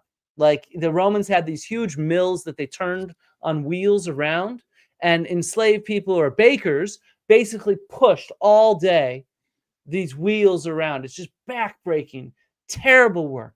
And so bakers would run away, right? They're not enslaved people, they're free people, but they're forced to be bakers, so they would run away. And so there's always a shortage of bakers in Rome. And so this is a problem because the Roman state at this point is providing free bread for everybody. So they need bakers to provide free bread so that they can maintain political stability. And so there's this really hilarious anecdote that comes about. I think it's 4th century, though it might be 3rd century AD, where to get more bakers, they would set up these brothels over the bakeries, and like people would come and get drunk and fuck around and whatnot, and they get the ones that got really hammered, they would wake up chained to their bed, and they were forced to become bakers. It was like a baker scheme to get bakers. And so really? Yeah, I'm 100% serious. That's so funny. And so it's one of the funniest anecdotes out there where like they needed bakers. So they set up these fucking honey traps in a sense to capture people to become bakers. And like, you know, it's just sort of absolutely wild. I mean, the late Roman world is just such a grim place on so many levels because everything's so controlled. People are poor. And, you know, it's just like, it's not and there's a lot of chaos. There's a lot of chaos and civil war and assassinations and, you know, upheavals. And so it's not a good world. Not at all. Well, Well, yeah, I mean, I think when we're talking about the fall of Rome, number one, you have to bring up that the capital got moved. Yeah. Like without that, you can't. Everything is just secondary to that. If the capital never moved, let's say Rome was always the capital, and everything happened the same way, then that would be kind of crazy. Then we'd have to talk about what really did happen, what catastrophe stuff, because as soon as you move that capital over, it's no longer the focus anymore. It's no longer the power. It's no longer the central place where all the things are taking place. Everything's happening in the East now. So Yeah. everything that happens is just all kind of leading up to a transfer of power of the Goths taking over. And I think that's also, we see Rome and we think of the city Rome. And I think that's why people don't consider the Byzantine Empire to be the Roman Empire, because it doesn't include Rome. Right. And there's this thing about that name that, like, it's a very Western centric idea. Yeah. And like, it's like, but that's just not always how things worked, you know, like, to be honest, the idea of stable capitals, capitals changed all the time in Egypt, for example. You know, like there's Amarna, Thebes, etc. Abydos. Before that, it's like, you know, the capital is constantly changing, and lots of Hellenistic emperors and stuff like that. Just the capital is wherever the head of state is. So if the head of state's moving around, the capital changes, and that's pretty common. And we see that starting in the late Roman Empire as well, where you start getting different capitals of the Western Roman Empire. You know, it ends up in Gaul for periods of times, and so, you know, this idea, it's a modern fixation on the fact that with Rome, the eternal city, that falls the Roman Empire, and that's such a modern way of looking at this, when in fact it's so much more complex and nuanced. You know? Yeah, and I bet if you took Augustus from, you know, the 1st century BC Augustus, and you transported him to the time of like Diocletian, or in that area when they're starting to shift over the capital and everything's starting to focus to the east, I think he would be upset. I think he would say, "What are we doing? Why aren't we focusing on my city?" But if we talk to people in the 4th century, they don't care as much. They're focusing on economic things. They're being strategic. They're thinking now. They're not thinking about, oh, Cicero loved this city, so we shouldn't move it. So it's a different period. It's different people doing different things. Yeah, exactly. And I mean, in many ways, you know, they sort of had to split up the empire. It was not in good shape after that crisis of the 3rd century. So, you know, there were strong reasons, and it's partly because they centralized it so much, and centralizing such a huge administrative unit, the entire empire, ended up being, you know, not pragmatic. So they had to sort of split it into the eastern and western halves to be able to centralize power in the hands of these emperors and to keep some form of stability. Though, like I said, not very good life if you're a baker or a bunch of other jobs that people didn't want to do. You know, even though you're not an enslaved person, you're still living a pretty shit existence, you know? Yeah. There was a time. Okay, this is another proposal for the fall of Rome that I gave to Ed Watts when I talked to him.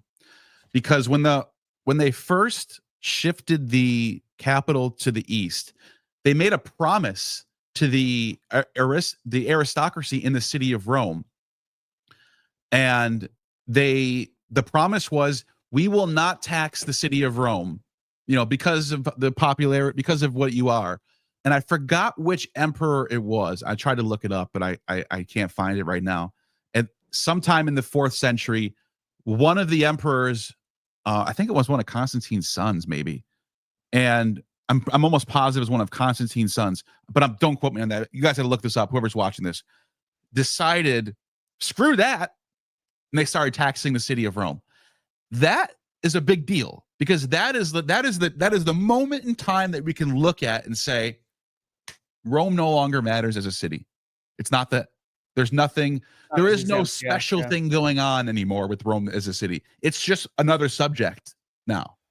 Yeah. It's another colony now. Think about it.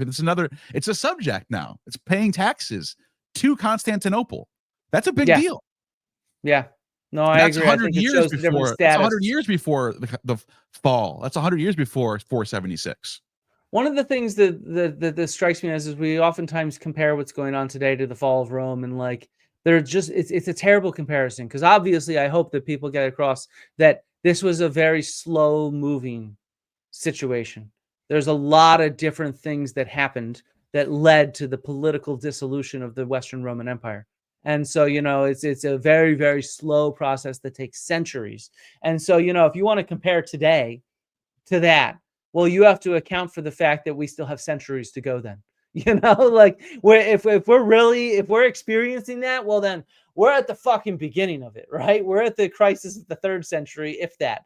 And so, I love it how all these political pundits are like, yeah, well, we should look to the fall of Rome to explain what's going on today. And it's like, man, what's going on today is nothing at all comparable to that. It's nothing even similar to it. It's just how we imagine it, how it happened as a caricature in our brain, like Elon Musk's caricature or Tucker Carlson's caricature. I showed him talking about immigration and stuff like that. So and like you said at the beginning, the leftist, rightist, it doesn't matter. The public by and large does not understand the nuance and complexity of what did happen. And that's not their fault. They're not historians, they're not going and spending their or they're not like you who goes and reads this stuff professionally for your YouTube, right? To really understand the complex nuance of the stuff, it takes investing years of one's life to actually wrap your head around the literature and to understand the range of evidence that we do have and what it says. And so, like journalists and politicians and business leaders, they've never spent the time to do that. They might go read Will Durant and then they think they understand everything. And it's just like, and they focus on one page of it. And it's like, that's not enough research to really understand what the hell's going on with the fall of Rome. You can't read one book and then think you're an expert. You got to read, I don't know how many dozens of books plus how many hundreds of journal articles to really start to get a sense of it. Yeah. Yeah. You have to really get a lot of, you read not just the primary sources, but you have to read the archaeologists. You have to read you have to understand a lot of different factors that's going on here, Yeah. It's complicated, man. Our world today is fucking complicated. The world back then was just as complicated. And if we think that people were not complex and there was not a lot of different nuanced shit going on, well, then you're not doing your due diligence at all. You're just trying to wrap it up in some neat bow with one explanation. It's like to serve your agenda. Yeah. Yeah. But there's a lot. Yeah. There's a lot of factors, economic factors, plague factors, and, climate change. We now have a good sense that the Roman climate optimum, which is what existed, a really, really nice climate existed in the late Republic, early Roman Empire, that sort of destabilizes. And, we're getting a bigger sense of the destabilization of climate. And like I said, now that we're starting to understand these plagues better, we're getting a sense that they're a bigger deal than we would have thought just from our textual sources. And the textual sources made them out to be a big deal. But now we're seeing the kind of impact it would have on humans in a much bigger way. Now that we understand the bubonic fucking plague, the most deadly disease that human history in human history, that's what's hitting them in the 6th century. And so, you can see why it's so tough to recover and impossible, really. Yeah. Yeah. Didn't you have another video that you wanted to present? Yeah. So I just released a really cool video on the pyramids, and oh yeah, I got it. It's doing really well, and so I want to get people over there. I try to present a really clear evidence-based perspective on what the Great Pyramid is. So yeah, here's an excerpt from it. Let's check this out. We're gonna switch gears real quick.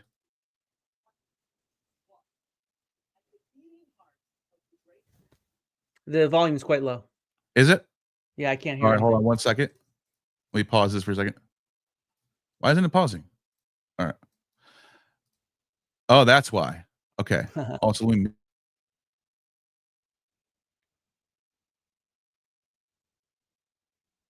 No, I'm still not hearing it. At least there's the subtitles.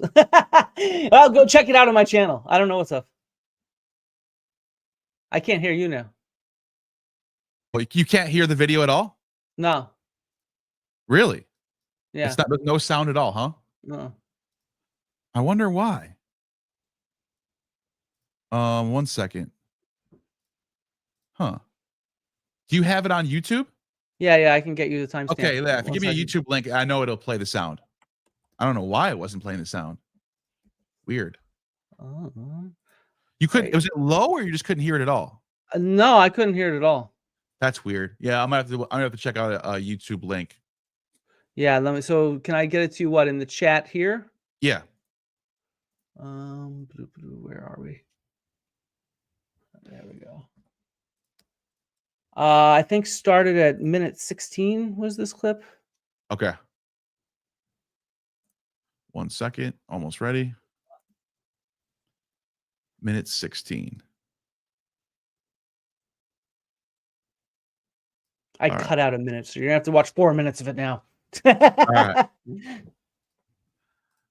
This is one Dear Joe Rogan. That's what. Yeah. Okay. Yeah.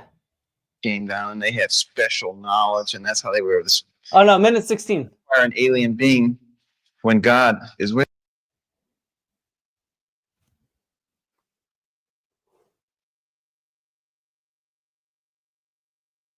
Hour and 16 or minute and 16? 0:16.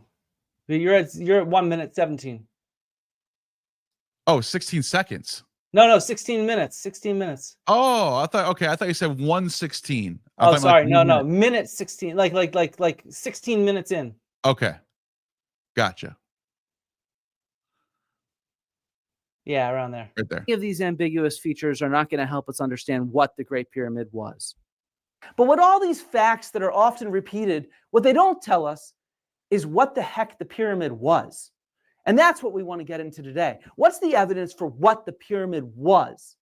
At the beating heart of the Great Pyramid of Giza is the key to understanding it. And that is this right here, the sarcophagus.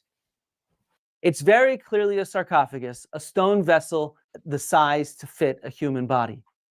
But of course, this evidence does not convince everybody. I've been in Giza 3 times, and there's nothing about the Great Pyramid that resembles anything like a tomb. There's nothing in the Great Pyramid that Except resembles for the a tomb. That's Are in you that's kidding there. me? There's a frigging coffin right there. There's a giant sarcophagus that is really clearly a sarcophagus. So I don't care if you've been to Giza 3 times, 10 times. This is just a lie. This is not just called a sarcophagus because it vaguely looks like a sarcophagus. It exactly matches other sarcophagi from ancient Egypt. For example, we can compare it to the 3rd dynasty sarcophagus of Sekhemkhet, who preceded Khufu by about 50 years, or to his mother, Hetepheres I. Both had plain sarcophagi that are very similar to Khufu's. An even more direct comparison is in the pyramid next door. The middle pyramid of Khafra has a granite sarcophagus that looks exactly like Khufu. Say that's not a pyramid. Similarly, That's not a Khafra's tomb. wife, Marisante III, we have her sarcophagus. Again, it's a nice plain sarcophagus, just as is the sarcophagus of later pharaohs, such as Teti. So we have this web of connections, which we can use to say that we're not just calling this a sarcophagus for the sake of calling it a sarcophagus. It actually looks like all the other Egyptian sarcophagi from this period that we have. But this still doesn't convince people. After all, maybe the sarcophagus was a later addition. I'm in the camp that the Egyptians found the pyramids, not built them. But I'm glad Zahi's not here. Well, that would, get you to the ancient civilization theory. Ah, yes, this old chestnut. The Egyptians found the pyramids in the middle of a desert. So wait. When you're just real quick, is the argument then that the primary sources that tell us about these are lying?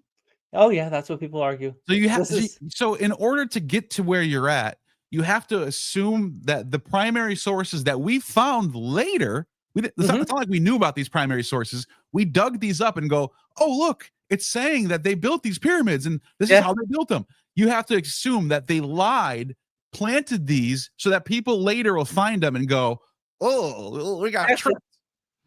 Exactly. It's so low IQ, but it's either low IQ or it's deliberately bullshit. And you're trying to get up on people who are low IQ. Yeah. And I think it's the latter, actually. Yeah. I don't think these people are dumb. I think they're just trying to get dumb people to believe this stuff. I think so. Anyways.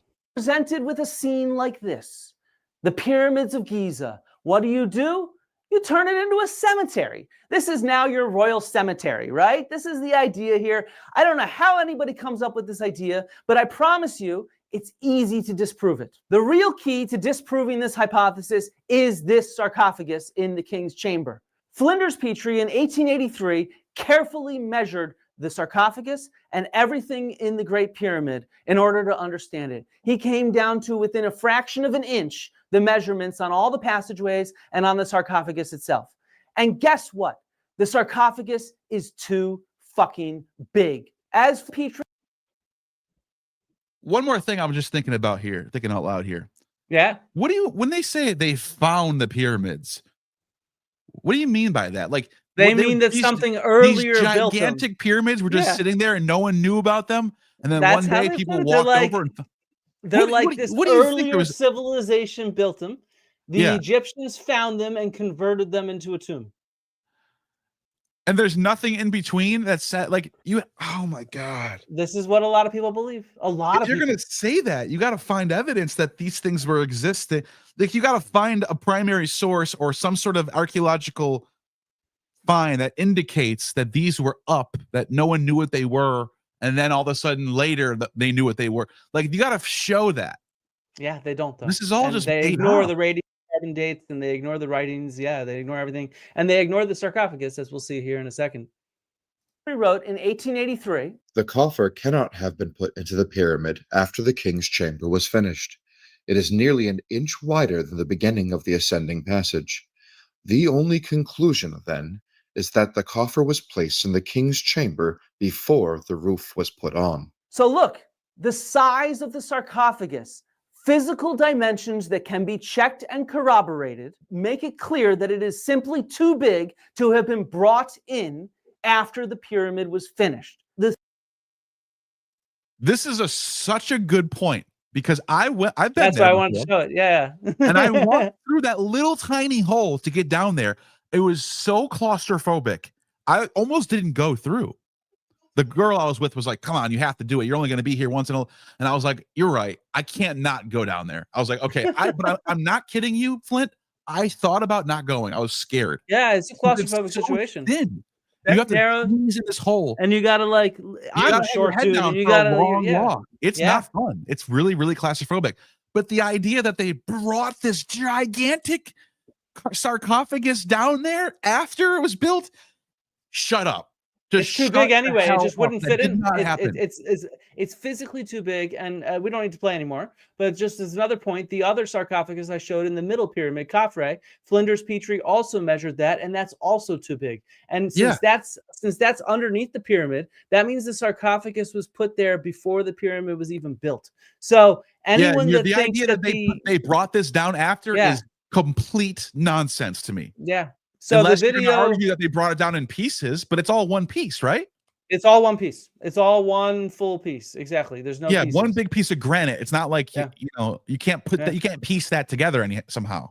Yeah, exactly. And so it's like, but in a sense, this video presents all the evidence in one video for what we can say about the Great Pyramids, looking at the radiocarbon dates, the textual evidence, the whole set of contextual stuff, and then the physical dimensions of things like the sarcophagus and the system to defend it against looters, all that kind of cool stuff. And so it's a cool video if you're interested in the Great Pyramid of Egypt and really drilling down into the evidence that we build our narratives on, and the kind of stuff that people don't usually share because just because either they're interested in a bigger question or because they're interested in grifting you into believing something weird and kooky and strange. Yeah, and that's what I noticed about a lot of these online, people call them pseudo archaeologists, but like they'll call themselves like alternative, right? Alternative archaeology or something. Is that what it is? Yeah, alternative history. I think they usually call alternative history. So I remember I was reading a tweet from Dan Richards. Oh God, and he said something along the lines of Graham Hancock's books sold millions. The public has spoken on who they think is better at this work.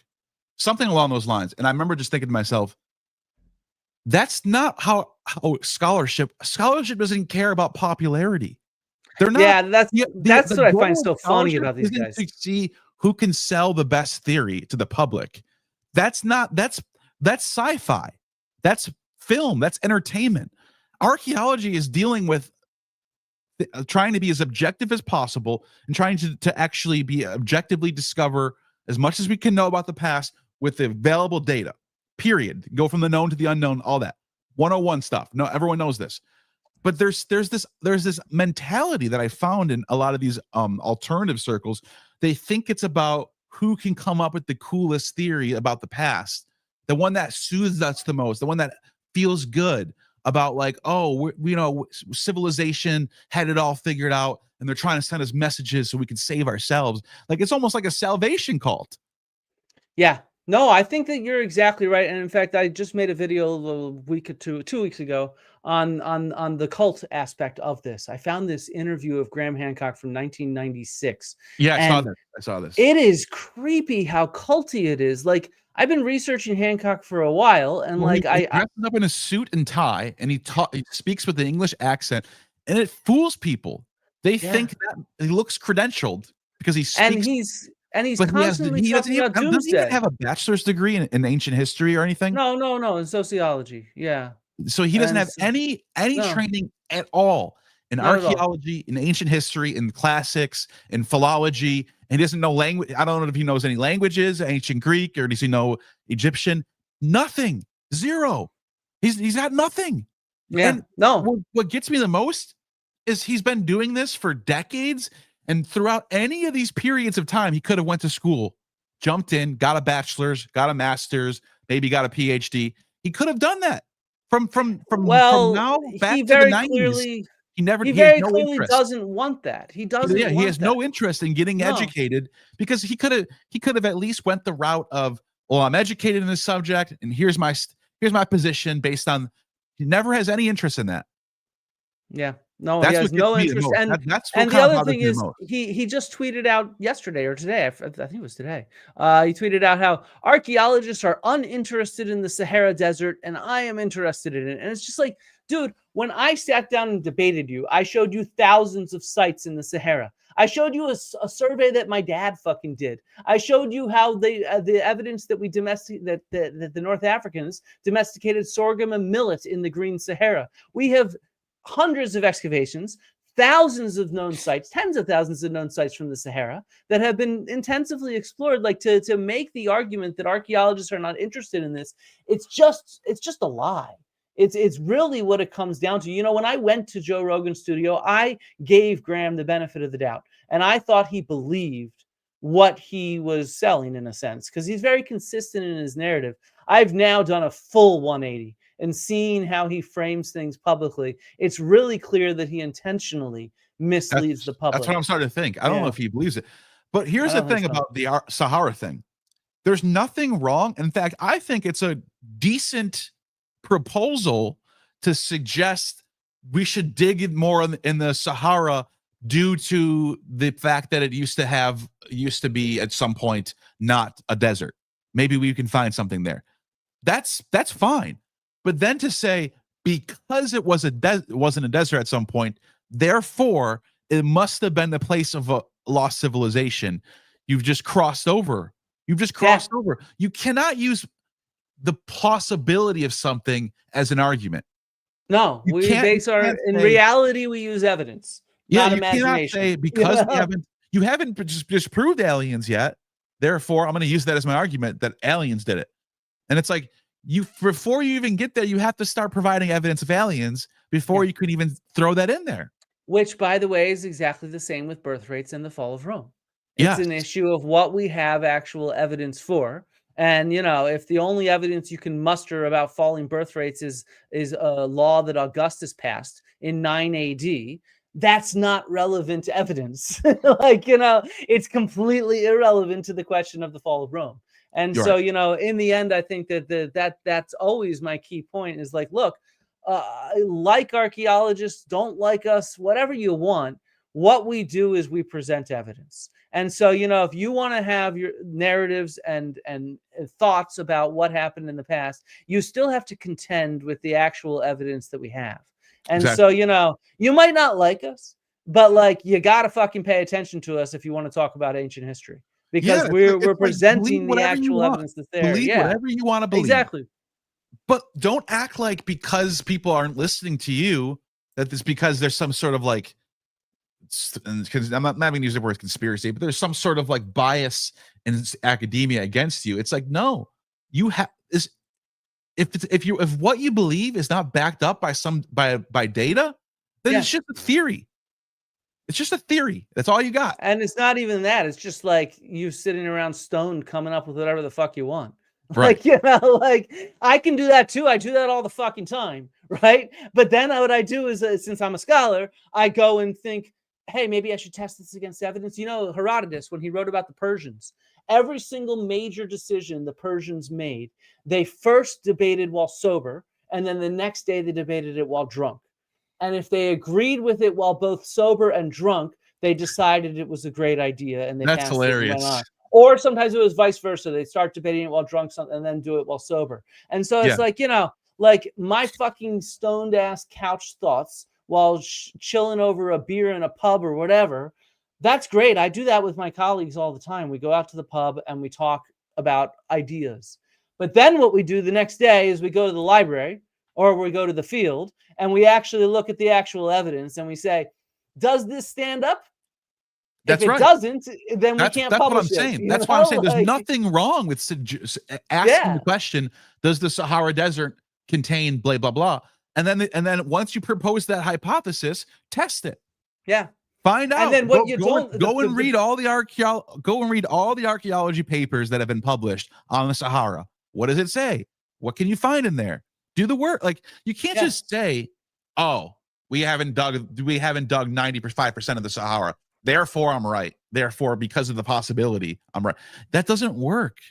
And even worse, don't fucking go and say archaeologists are uninterested in the Sahara when there are many, many projects in the Sahara. I just saw somebody in the chat saying, I did not in my debate account for underwater evidence. And it's like, are you kidding me? I showed clips of underwater evidence from Jessica Cook Hale's survey off the coast of Florida. I showed underwater evidence from Doggerland in the North Sea. And I showed evidence from areas that did not get drowned since the Ice Age because they were uplifted. And so it's like, these guys just all lie about me. They say I do and don't do this kind of stuff. And it's like, dude, I'm presenting tons of evidence every time I talk, like real concrete evidence. And you guys are just lying about me. And so like, I don't know what to say. Keep lying if that's what wants to float your fucking boat. But you're wrong because you're lying about me. So good luck, you know, like, and Hancock is wrong because he lies about archaeologists and what we do all the time, you know? Yeah.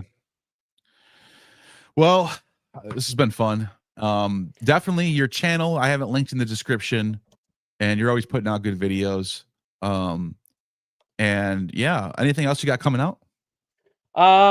Then we have a big one on Göbekli Tepe coming out in about 2 weeks. Really? I did an interview with Dr. Lee Clare, and it's actually fucking fascinating. What's going on with that? Everything, man. The last few seasons of excavation have completely rewritten the story of what's going on at that site. Like, really, I'm good. He actually told me afterwards, because I was like jaw to the ground. He's like, "This is the first time I'm presenting this stuff." It's like a synthesis of his last several years of excavation, and the way everybody sees the site is including scholars, like is totally going to have their mind blown. And so I'm really excited for this one. Because it's going to really, I hope it'll get a lot of people to look at Göbekli Tepe in a different kind of way. Even just how you see those megalithic enclosures, we're all seeing them wrong. That was one of the things I was blown away by. Like the photos, just we're missing the picture, because when you look at the details, I'll give you a hint. They now have conclusive proof that. So when you look at Göbekli Tepe and you look at those stone enclosures, what are you comparing them to? Other stone enclosures, right? Yeah, so like Stonehenge and stuff like that. Yeah, like any other stone enclosure from the contemporary time period. Yeah, we're seeing it all wrong because they now know for sure that they were roofed. So these, What do you mean by that? So they had roofs on them, and they had walls all around them and a roof. So when we see this as a stone circle, those stone T-pillars are actually there as the supports for the roof. And what's really cool is the entrance. What kind of roof how do they like? Wooden beams. They have wooden beam impressions actually in the rubble fill of stuff. They have where the wooden beams were, And Well, then on everyone that's top of talking it, about they're not doing anything over there. They're over here discovering roofs and shit, and no one knows about. yeah, exactly. And then what's even cooler is, you want to know how you get into the Wait a building? minute, that makes them even more advanced than we thought. I Right? suppose. Sure. It just gives us a different. I mean, there were already roof structures before Göbekli Sure. Tepe. The Natufians But a were building giant one roofs and like stuff. this, though, that's Yeah, pretty that's interesting. certainly very cool. But what's really cool is, do you want to know where the entrance is into these enclosures? Through Yeah. the roof. Through the roof. They climb So they go down through in from the ladders. top. Yeah. Which is actually a fairly Whoa. common phenomenon in Neolithic Anatolia later on. But Okay. it's clear that it starts here, and it's for the other big thing is the settlement around it. This is not the world's first temple, as it's always called. So we have the whole debunk for the idea that Klaus Schmidt had, that it's the world's first temple, and it's just Klaus Schmidt just had not excavated enough of the site. He'd not seen Yeah, enough I of think it. it's a fine. And so, you know, I don't see that was a bad hypothesis to throw out there. oh well, it wasn't. I mean, it was a bit of a hypothesis. Now that I've drilled into it based off of negative evidence, but at the same time, it's understandable that hypothesis. But Yeah, because you got all these designs of animals that look like could be sacred carvings or something like that. yeah, and there's But now certainly people rituals. are just saying now it's just a decoration. Like, are they just designing it with animals just for the hell of it? What's the No, it's reason? still part of their ceremonial sort of stuff. I'm not trying There's to still say that some these are not, religious. There's still but there's a something religious larger to it. settlement around it is the key. It's actually a really large city's the wrong term. I think the term of the day these days is megasite. So what's really cool is these are hunter-gatherers that are living in this megasite as well. And so they're not Are agriculturalists. they building this to stay defended or to stay warm? Or is there some sort of reason why they're going inside? No, they're just, well, it is cold there in the winter, so that's Yeah, definitely. of And course, it what's really snows cool there. is these It snows large there. enclosures. They have two hearths, which is Yeah, it snows like, at Göbekli Tepe. yeah, yeah. I've seen So pictures of there's he was showing me the two different hearths in these and everything, and so we're completely picturing this wrong. It's fully enclosed, fully roofed. You enter through the roof, and then there's these hearths that light it, and then at the same time there's a large settlement all around it, and so They and found this the is just- hearths. They found the hearths of this place. yeah, yeah, of course, yeah, So it is to stay warm. yeah, yeah. Well, it's lighted as well, and yeah, whatnot. Yeah. And so, like, it's a completely different picture than like I said, even scholars have had, let alone the general public. And so it's just like, so I'm calling it the new story of Göbekli Tepe, and I'm really excited. I think it's going to like really I blow people's cannot minds. wait to watch that. I Yeah. cannot wait to watch that. That's awesome. Because So we're we should- finally getting some. That sounds like we're finally getting somewhere on what the hell this place is. It's a mystery. It's a huge Yeah. mystery. I think finally they're putting it all together in a way that actually accounts for all the different kind of evidence that they have. And it involves, of course, dealing with the baggage of their first hypotheses, which they've now falsified, they've proven wrong. And at the same time, the baggage of all the public discourse, which sometimes goes off on the deep end. I see people in the chat talking about the Anunnaki and stuff like that. Or that And it's a zodiac with 12 constellations. Come on, man. People say you've and, ever seen that one? and you know, the fact that these are roofed also totally destroys this idea of alignments, star alignments, because no, this is fully roofed. They can't even see the stars from there, right? You know, and like, so it's just like all the stuff that people are speculating on is just like they've gone too far, and we got to come back to what the evidence actually shows, because we have I saw a a lot of Twitter clear account. evidence. I saw a Twitter account post. I can't believe scholars don't think this is a zodiac, and they literally took the image of like the bird and the what was the other one, like a fox or something, and they took it and they literally just mapped it on the sky and made dots out of it, and just completely dubious drew lines around it as if that's how you figure out constellation. Like you just made those lines yourself. It's just pareidolia. You see what you want to see, I guess. Yeah. You know, it's just Because there's enough stars in the sky.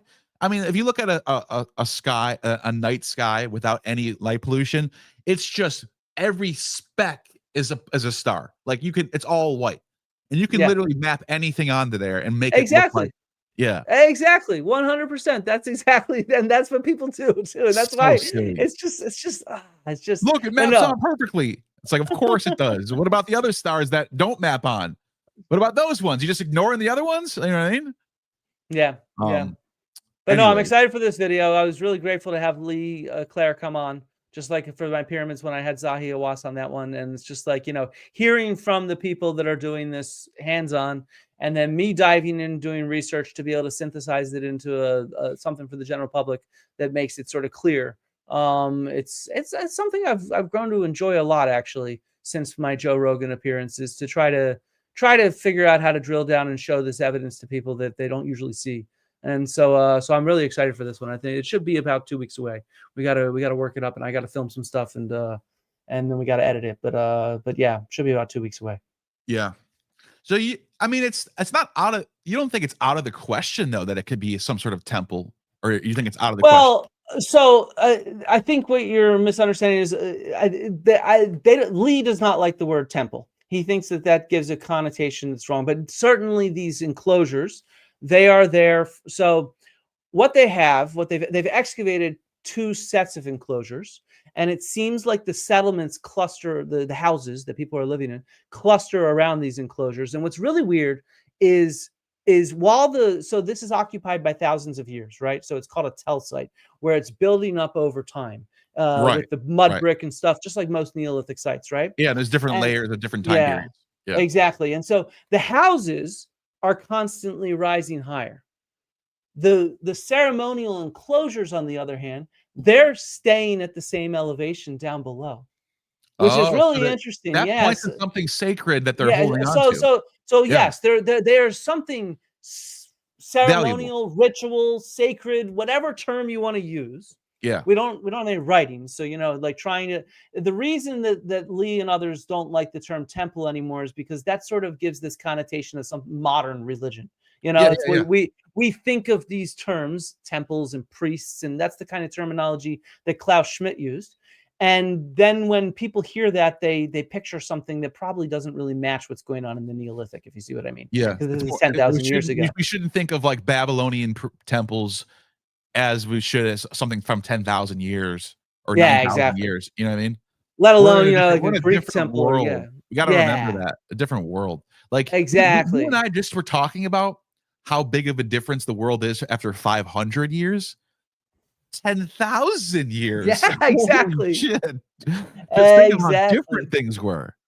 And so that's one. So I guess my point is that these are certainly ceremonial ritual enclosures, but this is not just a ritual site. That was at the core of Klaus Schmidt's argument, was that there were no houses. So this is a place where people from other areas would come and gather and at these temples. And now we know there's houses. And now we know that there's all these houses. That changes things.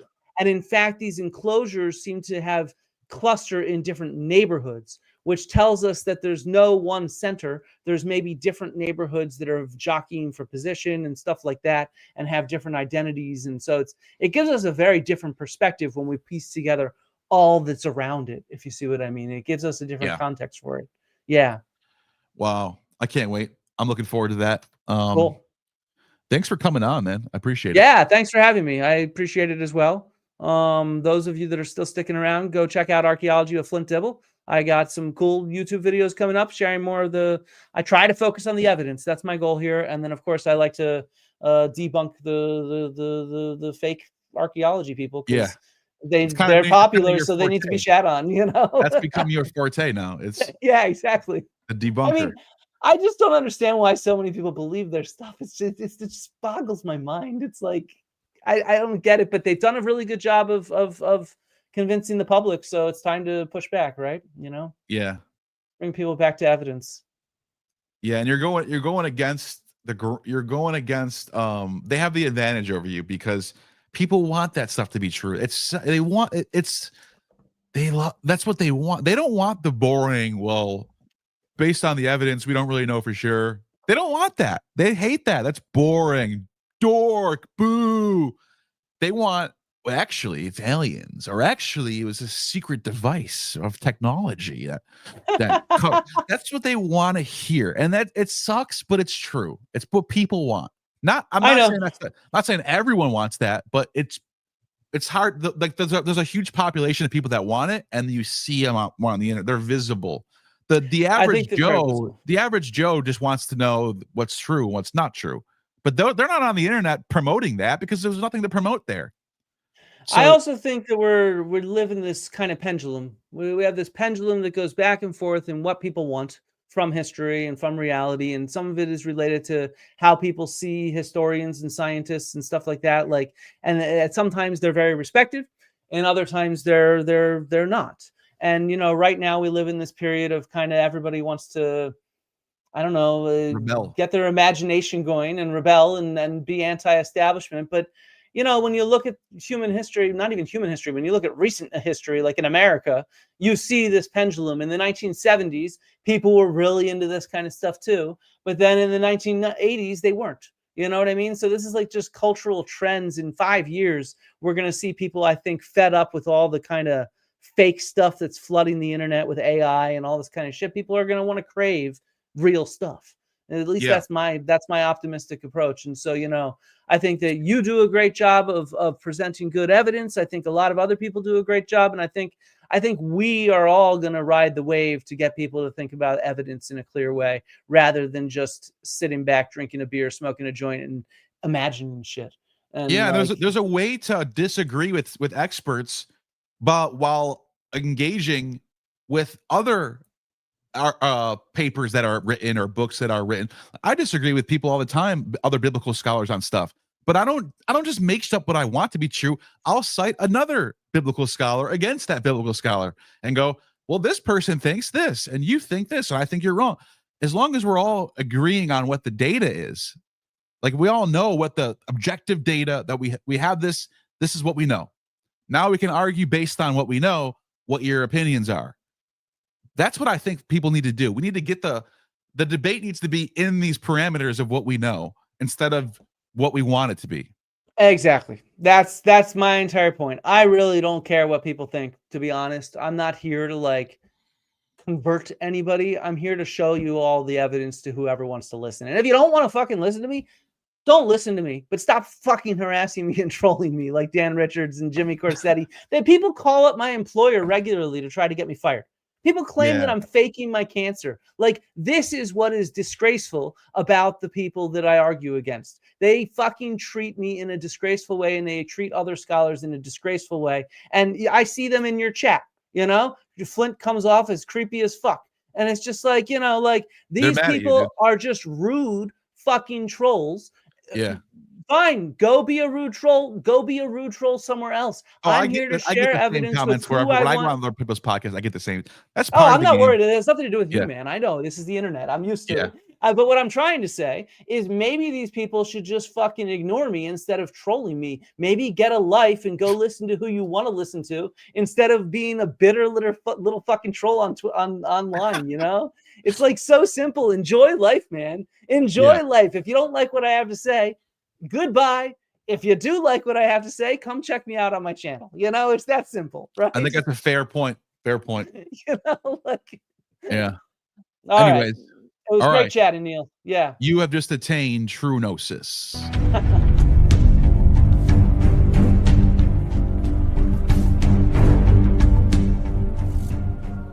You have just attained true gnosis.